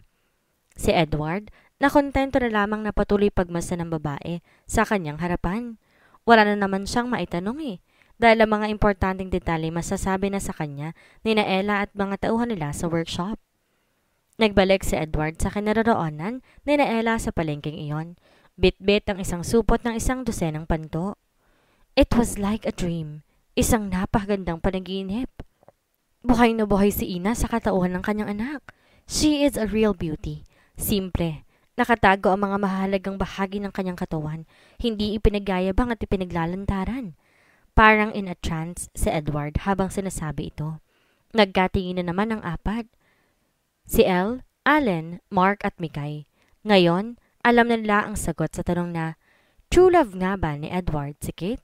O umiibig lamang ito sa isang maling ilusyon? Ang media ay isang masalimuot na mundo. Maraming relasyon na nagugulo dahil sa media. Dito pagalingan ng ideya para mas makalamang ka sa kalaban. Lalo na sa telebisyon na napakahigpit ng kompetisyon. Kung may mga taga-PBG na nakakita kay Alex sa palengke, syempre, may mga taga-ibang network din na nakatuklas kay Alex sa palengkeng iyon. Anak ka siguro ni Ina, no? Makulit ang isang bagoong field reporter na naligaw sa palengkeng iyon. Please, wag na natin pag-usapan ng aking ina. Nananahimik na siya. Oh my God! Anak ka nga! Kahawig na kahawig mo siya. Hindi ka katulad ng mga cheap look-alike ng mga taga-PBG. Makakarating to sa aking mga boss. Nanlumo si Alex. Wala na ba talagang katahimikan ang buhay nilang mag-ina? Ano ba siya? Talagang ang destiny ay sa show business? Kalaban ngayon ng PBG ang nakatuklas sa kanya. Then, what's next? Parang alam na alam niya na sa mga darating ng araw, labis na magbabago ang takbo ng buhay niya. Insecure na si Francine Gomez. May anak si Ina na real replica ng dating aktres. Alam na naman nila ito noon pa. Delikado na nga ang katayuan ng kanyang anak, lalo na sa puso ni Edward. At delikado na rin siya. Mawawalan sila ng good prospect, ng good connection. Palapit ng palapit ang mga investigador sa pagkatuklas ng involvement niya sa droga. Kung hindi pa rin silang mag-ina magiging formal na konektado sa mga Villanueva, malamang kay dali niyang nakakasuhan at makakonvict. At kapag sina Edward at si Alex ang magkakalapit, madali na magsusumbong si Alex na minsan niya itong sinuhulan at tinakot na papatayin si Ina. Kaya ito lumayo sa mga Villanueva. Dadami pa ang kanyang mga atrasa sa batas. Mahina ka kasing manokso Dapat nabuntis ka na't na napakasalan ka na kaagad ni Edward. Di wala na sana tayong problema. Mommy, ano nga ang gagawin natin? Nagninga sa mga mata ng masamang babae. Ano pa? Di tatakutin natin ulit ang Alex na yon? Uutusan ko ang isa sa mga tauhan ko na i-terrorize si Alex sa Laguna. Alam ko naman kung saan siya nakatira doon dahil nga nasabi sa akin noon ng madaldal na pinsan ni Alex. Kailangan may sample para tumindi ang takot niya sa atin at muli siyang lalayo sa mga Villanueva at sa showbiz. Inulan ng bala ang bahay ni Ina sa Laguna, pero hindi naman nasaktan ang dating aktres, halatang ito'y tinakot lamang. Awang-awa sa ina si Alex. Gusto niya na itong isama sa Maynila. Doon ka na muna pansamantala, inay. Habang hindi natin alam kung anong dapat nating ihahakbang dito. Makapangyarihan si na Aling Francine. Sige anak, kung ina makabubuti, isasara na lamang muna natin itong bahay. Umiiyak ang matanda ng aktres. Iniuwi nga ni Alex sa Maynila ang ina. Habang naguguluhan, dumating naman ang mga importanteng tao ng kabilang network. Interesado ang mga ito sa kanya. Iko-kontrata niya kaagad ng kalabang network ng PBG. At dahil nga walang makapitan si Alex, wala siyang choice kundi pag-aralan ng alok. Sinabi niyang totoo sa mga opisyales ng network na ito na may problema siya kay Francine, ang ina ng look-alike ni Ina Rosales. Matapang ang News and Public Affairs ng network na ito. Nakahingi sila ng pahintulot ni Alex na isa publiko ang banta ni Francine. Isa publiko na ang lahat-lahat. Wala nang dapat itago. Nakumbinsi na rin si Alex alang-alang sa kaligtasan ng kanyang ina. Inamin niya na nagpasuhol siya kay Francine dahil wala siya noong mapupuntahan at hindi nga siya makatanggi dahil papatayin nga ang kanyang ina. At kapakanan lamang naman talaga ng dating estrela ng TV at pelikula ang mahalaga para kay Alex. Si Ina, lumantad na rin. Napalantad ng mga taga-ibang network. Para na nga rin maging kakampi nila ang media at si Francine Gomez ay hindi na makakakilos ng laban sa kanila. Nag-out in the open na ang magandang mag-ina. Ang bahay na luma ni Ina at Alex pinuntahan ng crew ng network at kinuhanan ng video. Ang mga lumang pictures ni Ina na nasa walls ay nakuha ng lahat. Ang iba tinamaan pa nga ng bala, nabutas. Ang mga dingding ng bahay na pinaulanan ng iba-ibang klaseng baril ay nakuhanan din ng video. Kinuha naman ng panig ni na Francine Gomez. Siyempre, tumanggi si Francine, kahit si Kate. Saka naman dumating ang reliable na pahayag ng pulisya na si Francine daw ay may mabigat ng ebidensya na nakadagan dito. May drug involvement nga si Francine. Malaking pusher daw ito. Detalyado pa ang mga ebidensya laban dito. Ang prosecution, nanalo kaagad na makulong without bail si Francine. Sa lahat na ito, tahimik lamang ang PBG. Para naman kasi silang nasampal. Imagine, ang ina ng kanilang look-alike Ina Winner ay isa palang drug lord. At buntik pang magamit ng mga Villanueva para maipang-shield nila Francine. Si Edward natural na magalit at ang napagbuntunan niya ay si Alex. Gumaganti na rin siya kaya tinanggap niya kagad ang pag-align sa kanya ng kabilang network. Kung hindi niya tayo hinusgahan, makakakuha rin naman siya sa atin ng tulong Tayo mismong pipigil sa pang-api sa kanila ni Francine kung sa atin lang siya lumapit. But no way. Galit kasi siya sa mga Villanueva, kaya ang tsansang makaganti, nakatulong ang kabilang network, hindi niya pinalampas. Sa harap ng mga kapamilya, nagpapahayag ng puot si Edward. Pumutok rin to sa mga mukha natin. Siguro talagang destiny to. Maingat naman nagsalita si Rose Villanueva. Hindi tayo kailangan magmukhang kontrabida, Mama. Hindi niya ginusto na masaktan sila at hindi natin nalaman kaagad na may anak pala si Ina na inaapi pa ng mother ng aking nobya. No, we don't deserve this, Mama. What do we do now? Litong-lito si Ella. Haharapin ko na ang babaeng yan. Matagal na kaming dapat nagduos. Kung galit siya sa mga Villanueva, ako munang dapat na makaharap niya. Sa tingin ng mga kapamilya, hindi nila na mapipigil pa si Edward.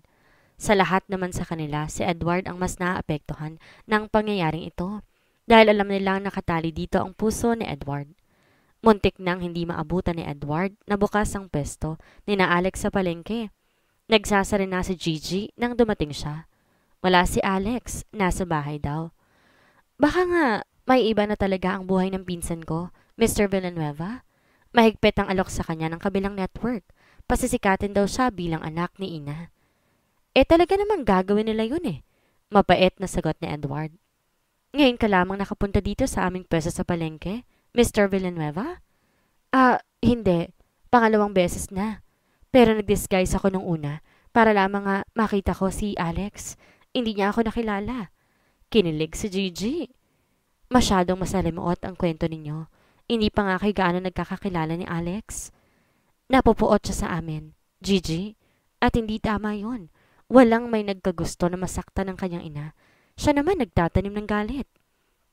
Kung hindi siya galit sa amin, tumuloy sana siya sa pagsali sa look-alike contest na iyon at natuklasan sana namin siya pala ang anak. Doon pa lang mapapasikat na namin siya. Kami na ang gagawa ng trono na nababagay sa kanya. Kapalit ng tronong basta na lamang iniwan ni Ina noon. Mahirap talaga ang galit, sir. Nakakapagpabulag. Noon pa man kilig na ako sa inyong dalawa. Alam ko naman na kayong bagay eh. Pero hindi nga nangyayari dahil nagtatanim ng galit ang pinsan ko. Gigi, salamat at naging kaibigan kita. Kailangan ko makausap si Alex. Naku, baka mag-aaway kayo eh. Kahit mag-aaway kami, basta mailabas lang namin ng mga nasa loob namin. Kaming dalawa lamang ang makakapag-patch up sa aming dalawang pamilya. Sir, kayong dalawa lang yatang nagpapahiwalay sa dalawang pamilya eh. Galit si Alex at parang galit ka na rin sa kanya ngayon dahil nga nasa kabilang network na siya. Paano ba yan? Kaya nga, kailangan namin mag-usap. Pero posible nga ho na mag-away kayo, sir. Sa halip ho na mag-uusap lang. Bahala na, Gigi. Bahala na. Ang mahalaga magkaharap kami na hindi na ako nagdi-disguise. Isama mo ko sa inyong bahay. Nakapatay na naman ako nito sa pinsan ko. Gigi, please. Sige na nga ho. Isasama ko ho kayo sa bahay namin ha. Basta, wag ho kayong mamimintas. Poor lang kami. Difficult. Hindi naman yun ang mahalaga. Pantay-pantay naman ang mga tao, Gigi. Naku, depende pa rin. Kapag totoong love, yun, pantay-pantay talaga. Nasa sala si Alex nang dumating si Gigi. Kasama si Edward. Hindi siya makapaniwala. Paanong nasa tahanan nila ang kaaway? Nagtitigan sila. Titig na naghahamonan. Kilala kita, Mr. Edward Villanueva. Sa dyaryo, sa TV, nakita na kita. Malamig pero mabagsik ang boses ni Alex. Kaya nga nang pumunta ako nun sa pesto mo para makita ng personal ng anak ni Ina, nag-disguise ako. Natatandaan mo? Sandaling nag-isip si Alex. Ikaw yung may cap, may salamin na dark at may makapal na bigote? At bumili ka sa akin ng 1 dosenang panyo. Tumango si Edward. Right.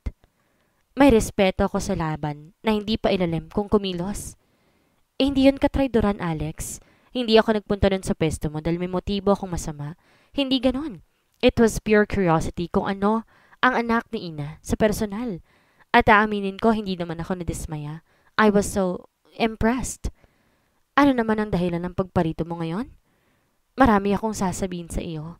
Good things or bad? Depende. Wala namang masama kung pupulutin mo ang aral ng aking mga sasabihin. Magagamit mo ito sa future life mo, right? Depende. Kung aral nga ba? Kung makatalungan ba? Marunong akong pumulot ng mga bagay na mapapakinabangan. Marunong din akong dumurog ng mga masasamang intensyon. Nakataas ang noo ni Alex. May nakaraan ng iyong ina at ang aking ama. Hindi ginusto ng mga magulang kong sakta ng iyong mama. Hanggang ngayon ako konsensya sila sa biglaang pagkawala ng iyong ina sa show business na sila ang dahilan. Hindi lang kayong nahirapan, pati parents namin nahirapan din. Wala sa kalahati ng hirap namin ang hirap ninyo. Kaya Mr. Villanueva, huwag ninyong ikukumpara ang sarili ninyo sa amin. Napakalayo. Nagkataon lamang na mayaman kami, Alex. Sobrang yaman pero mayaman man o mahirap, nasasaktan pa rin, Alex. May damdamin pa rin. What's the point? Magpapatawaran na tayo? Ngayon na? Sarkasikong pahayag naman ni Alex. Mag-uusap. Pipiliting magkaintindihan. Para ano? Patoyang tanong. Ewan ko, basta, ganun ang nararamdaman ko. You have to forgive. The hell I will. Ganyan naman talaga kayo mga mayayaman. Pati ang pagpapatawad sa inyo, para lang luminis yung mga konsensya ninyo, iuutos pa ninyo sa amin. Well, Mr. Villanueva, for your information, we reserve the right not to forgive. Bakit?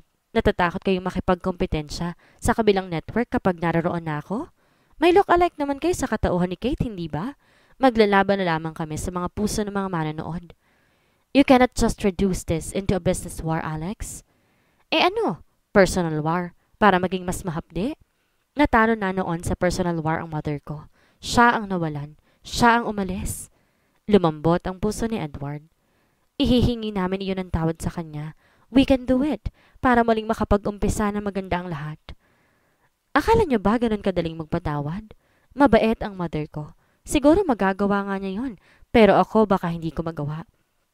If I cannot win the war against your family, Mr. Villanueva, hindi ako matatahimik. Kaya nga, tatanggapin kong alok ng kabilang network para magkaroon ako ng pagkakataon na kayo naman ang dudurugin namin. Lohaan si Alex. Pero nasaktan na kami. Nadurog na kahit papaano. Labis na napahiya. Naging kontrabida na sa mata ng mga tao.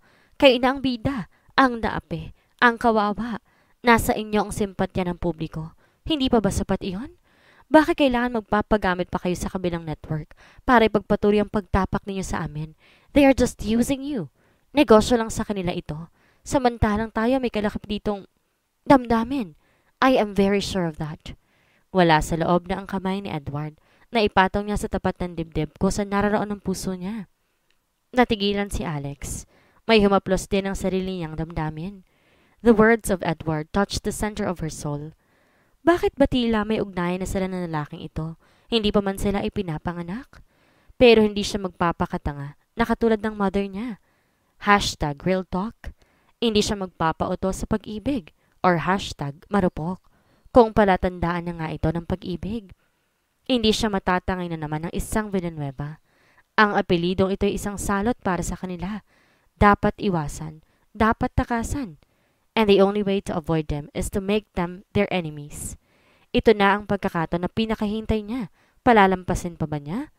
Kapag pumirma siya sa kabilang network at mapapasikat bilang anak ni Ina, ang poor look-alike ni Ina sa tiyak na mailalampaso sa labanan. Alam niya that she can really act. Marami siyang huhuguting mga masasakit na karanasan para makaarte siya sa harap ng kamera. Habang namamayagpag na estrella siya ng kalangitan ng show business, hindi mababaon sa limot ng mga tao ang minsang pang-aapi na mga Villanueva sa kanyang ina. Ang mga Villanueva sasama sa paningin ng publiko at iyon ay isang death sentence sa network na mga ito. Dahil ang mga tao personal kong makareact. Marami ang hindi na manonood sa mga shows ng PBG kapag laging naalala ng mga tao na ang may-ari nito ay malupit. Madudurog na nga ang mga Villanueva. Nakarehistro sa mga namukha ni Alex ang nakikinikinita niyang tagumpay. Nabasa iyon ni Edward at ang lalaki ayaw ng lumuhod. It's war that you want? Okay, I will give you war. Nagsisimula na nga Mr. Villanueva at sa ngayon kami ang nananalo. May mapunayang ngiti sa magandang bibig ni Alex. War na sa'yo to? How naive can you get? Hindi pa kami nagagalit. That's why it seems you are winning. Pero kapag galit na kami, ako, doon mo mararanasan ang totoong digmaan. Alex, malamig at malupit ang deklarasyon ni Edward Villanueva. Goodbye, Alex. Hindi ko malilimutan ang malupit na gawing to. Goodbye, Mr. Villanueva. Same here. Ang engkwentro ko sa lalaki mula sa kalaban kong angkan ay itatatak ko sa aking isipan at puso. Did you say pati sa iyong puso, Alex? Pero ang puso nangangalaga ng pag-ibig, hindi puot. Pinamulahan ng mukha ang dalaga. Bakit nanonood sa kanyang kaluluwa ang titig na napakagwapong lalaki na ito? Wrong use of word, Mr. Villanueva. Sige, aalisin ko na lang ang katagang puso. Very well, Alex. Tuloy ang ating war. Bago pa nakasagot muli si Alex, ay nakabalik na sa kotse ang mayamang binata. Nakalayo na kaagad sa lugar na iyon. Si Gigi nais na yatang maihi sa takot sa naging usapan ng dalawa. Hindi naman pala happy ending ang maaasahan niya kina Edward Villanueva at Alex Rosales. Minsan pang nagdemand si Kate sa nobyo. Gano'n na lang ba yon, ha, Edward? Common na kulong ang mommy ko without bail. Lumiit ng tingin mo sa akin? Iisipin ko na bang superficial ang paggusto mo sa akin, ha? Kate, hindi ko naman sinabing nabawasan ang pagtingin ko sa'yo. Then do as I say, Edward. Hinihiling ng mommy ko na dalawin mo man lang siya sa kulungan. She wants to talk to you. Okay, okay. Para tumigil na lang sa argumento si Kate, sumang-ayon na si Edward. Dinalaw nga nila ni Kate ang ina ng huli sa detention cell nito. Nagkasarininan ng pag-uusap sina Aling Francine at Edward. Patunayan mo namang maaasahan ka namin ng anak ko, Edward. Ang lagay ba binabang mong anak ko wala kang pakialam sa akin? Nabulgaran si Edward sa salita ng ina ni Kate. Correction lang po, Tita Francine. Hindi ko po binabang ang inyong anak. Iginagalang ko po ang kanyang pagkababae. Gano'n na rin yon. Nobya mo si Kate. May moral obligation ka na suportahan ako. Napabuntong hininga ang binata. Ano po bang suportang kailangan ninyo sa akin, tita? Bakit, tita? Bakit hindi mo pa ako tawaging mommy? Total pakakasalan mo ng anak ko. Tita Francine, darating naman po tayo doon. Sige lang, sige lang. Fine, Edward. Ito ngayon ang nais kong gawin mo sa akin. Bigyan mo ako ng eksena sa public affairs news ninyo sa TV. Yung naka-video na dinadamayan mo ko. Na naniniwala kang ako ay inosente at kailangan payagang makapagpiyansa. Hinarang kaagad ni Edward ang nais mangyari ng future biyanan kuno. Tita, please. Kami mga taga-PBG bahagi ng media. At ang media ho hindi dapat nakikialam sa takbo ng hustisya. If the court says you are not entitled to bail, na hindi kayo po pwede magpiyansa, wala ho ako magagawa. Shit! Shit! Anong klase kang manugang na hilaw, ha? Papapel-papel ka sa anak ko, hanggang dyan ka lang naman pala. Hindi ka naman pala maaasahan. Basang-basa ang papel mo sa akin, Edward. Isa ka lang oportunistang nagsasamantala sa katawan ng anak ko. Hindi ko ho nilalamangan ang pagkababae ni Kate. Maniwala ho kayo. Pinipigil ni Edward ang paghulagpos ng galit. Ayaw mo sa mabuting usapan na, Edward? Sige, bahala ka. Ano ho ang ibig ninyong sabihin? Kinabahan ng bahagya ang binata. Ibig kong sabihin, Edward Villanueva, malapit ang kamatayan sa mga taong kumakalaban sa akin. Yun lang, babu. Pinawisan si Edward. Nakita niya sa mga mata ni Aling Francine ang kakaibang galit. Lumayo na siya sa detention cell ng nanay ni Kate, pero narinig pa niya ang pahabol nito. Mag-iingat ka, Edward. Ibang klaseng pag-iingat ang ibig sabihin ni Aling Francine. Alam ng binata. Sa labas ng detention cell nalaman ni Kate ang naging usapan ni Edward at ng mommy niya. Nasaklam siya sa binata. Hindi mo matutulungan ng mommy ko, ha? Kate, bayaan nating ang batas ang masunod. Kung walang kasalanan ng mommy mo, she will be freed. Hindi yun ang punto. May hinihiling sa iyong tulong si mommy. Do not let her down, you fool. Nagtaray na ang dalagang look-alike ni Ina. Nang gabi rin yun, pinutol na ni Kate ang ugnayan na ni Edward matapos magbantang ibibitin ang lahat ng project niya sa PBG Network. At sasabihin ko rin sa media na binaboy mong katawan ko, na matako ka sa sex. Sisirain kita, Edward. Kate, you know that's not true. Hindi pa nga kita dinala sa motel. Nais na yatang masuklam ni Edward sa babaeng dati napakalapit sa kanya. Pabarambadong binato pa ni Kate ng high heels niya si Edward sa mukha. Sa too, tinamaan ng binata, bumukol agad. Sa gabing yon, dalawang babae ang nasuklam sa kanya. Nauunawaan ni Edward. Kung gayon tatlo na pala ang kanyang kaaway mula sa opposite sex. Sina Alex, Aling Francine at Kate. Kasama ng inang si Ina, si Alex ay kasama na ng top executives ng network para sa pagpirma sa kontrata. Upon signing, si Margarita ay maging exclusive star na ng network na ito. Ilulunsan kaagad ang kanyang acting career. Magkakaroon ng magarbong promotion para sa anak ng estrella ng nagdaang panahon. Ang contract signing ay sa isang malaking hotel idinaos. Imbitado ang mga taga-media. Kislapan ng mga flash ng iba't ibang camera. May live coverage din para sa telebisyon. Ang mag-asawang Rose at Edwin Villanueva ay tahimik na nanonood sa happening na iyon sa kalabang estasyon.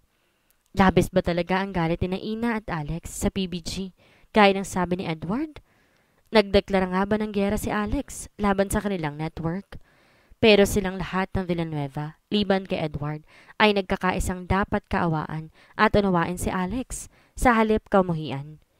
Napakaganda nilang mag-ina, Edwin, bulong ni Rose sa asawa. And I can sense that you are getting jealous na, my dear wife. Ilipat mo na lang kaya sa ibang channel.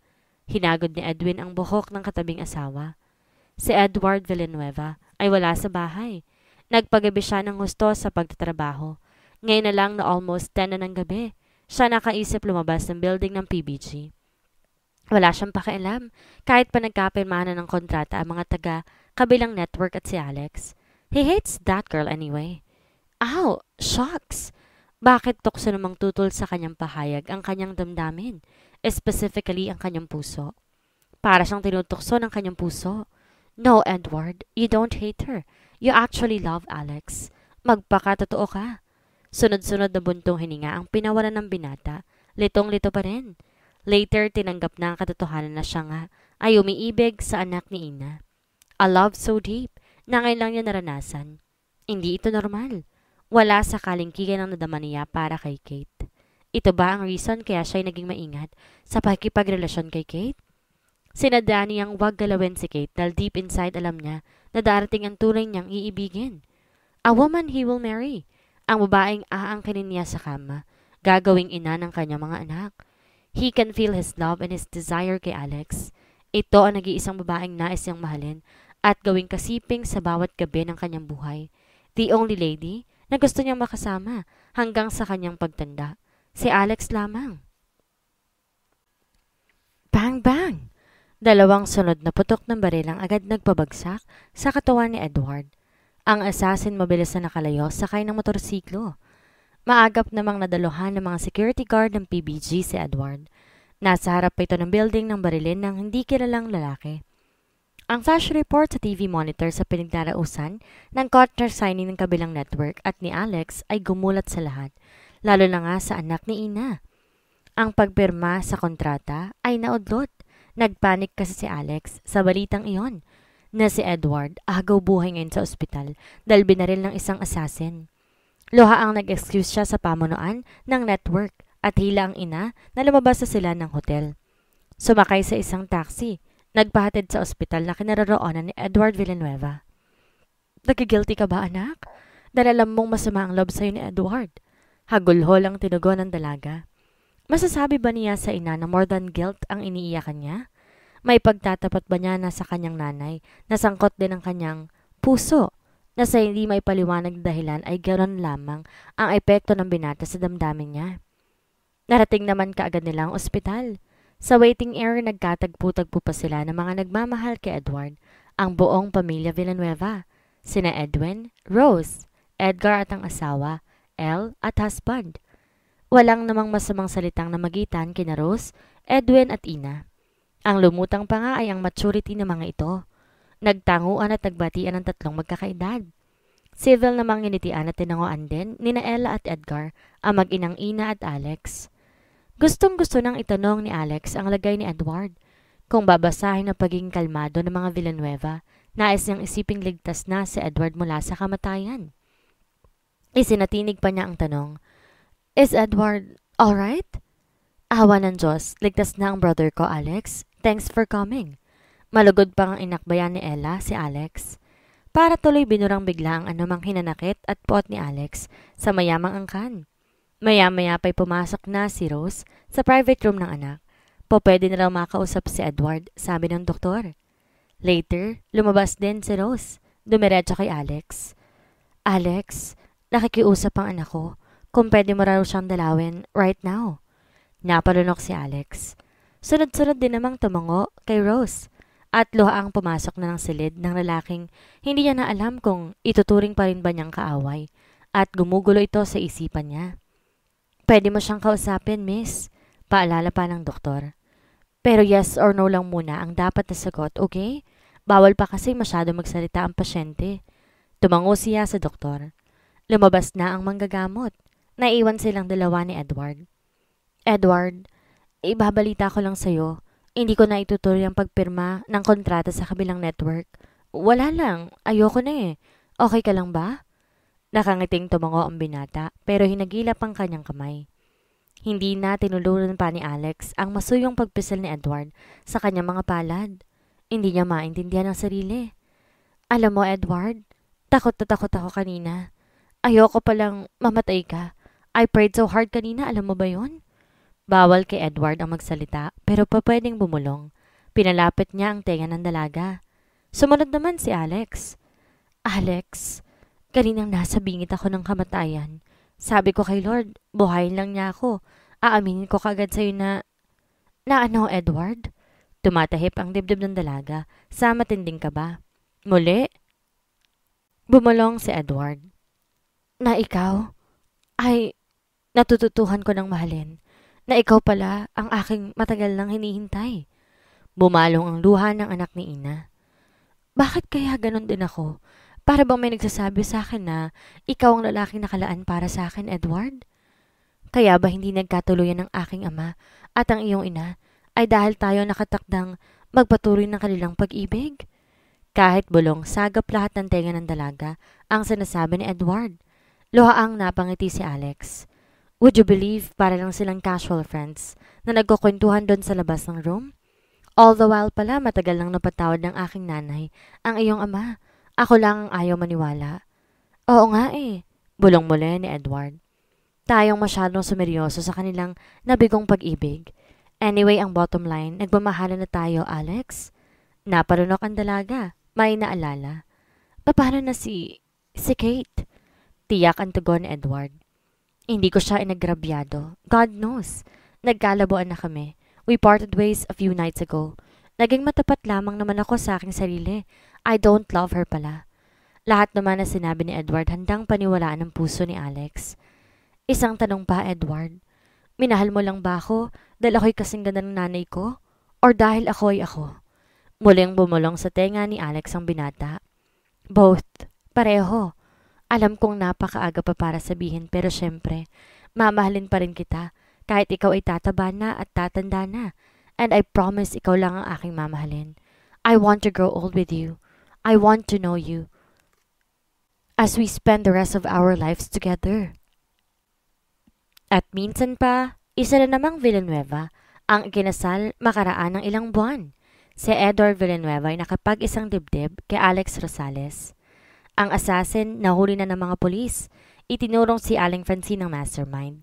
Si Kate ay nangibang bansa sa Australia. Doon na maglalagi. Sina Allen, Mark at Mikay. During the wedding, ang pinakamaingay sa mga panauhing nakasaksi sa wedding kiss ni Edward at Alex. Sa okasyon din yon, game naman nagpakuha ng larawan na magkakasama at nakangiti sina Rose, Edwin at Ina. As usual, lahat ng stars o estrellas ng PBG nagsidalo sa natatanging okasyon. Noong ating dalawang bida ay magkasintahan pa lamang, hindi nawala ang pagiging aso't pusa. May mga dumadaang problema at minsan ay nagtatalo. Pero ang mahalaga, hindi sila nagpagupo at pinili nilang labanan at pagdaanan ang mga problemang ito na magkasama. During the wedding, Edward Villanueva's vow. Sa mga panahong tayo magkaaway, hindi ko inakala na darating tayo sa araw na ito. Ngunit sa gitna ng ating hindi pagkakasunduan, natagpuan ko ang pag-ibig na hindi ko akalaing posible. Ngayon, sa harap ng Diyos at ng ating mga pamilya, ako'y iyong pipiliin na maging iyong asawa. Ipinapangako ko maging tapat, magmamahal at mag-aalaga sa iyo sa lahat ng mga araw ng ating buhay. Alex Rosales. Vow. Ako ay nagulat sa pag-usbong ng pag-ibig natin mula sa pagiging magkaaway. Ngunit ito ang pinakamahusay na sorpresang dumating sa buhay ko. Mabilis man ang pangyayari, sa lahat ng oras tayo magkasama, natutunan kong mahalin ka na higit pa sa anumang naiisip ko noon. Sa hirap at ginhawa, ipinapangako ko magiging tapat, magmamahal at mag-aalaga sa iyo sa lahat ng mga araw ng ating buhay. Sa kabila ng hindi pagkakatuluyan ng kanilang mga magulang, ang mga anak nagkaroon ng pagkakataon na magbukas ng mas makulay na pahina sa kanilang mga buhay. Natagpuan nila ang pag-ibig sa isa't isa. Ipinagpatuloy nila ang kanilang pag-ibig at nagdesisyon na magkasama habang buhay. Sa kabila ng mga pagsusubok na kanilang hinarap, sila'y nagtutulungan at nagmamahalan ng tapat. Ang kanilang pag-ibig ay naging patunay na ang mga pagkukulang at pagkakaiba ng bawat isa ay naging hadlang sa kanilang sariling pagmamahalan. Sa huli, sila ay nagkaroon ng masayang buhay pamilya at nahanap ang tunay na kahulugan ng pag-ibig sa pamamagitan ng kanilang sariling pagmamahalan at pagkakasundo. At dito na po nagwawakas ang kwentong pag-ibig ni na Alex Rosales at Edward Villanueva. Maraming salamat po sa inyong mga walang sawang suporta, mga ka-Love Tales. Magsama-sama po tayong muli sa susunod nating kwentong pag-ibig.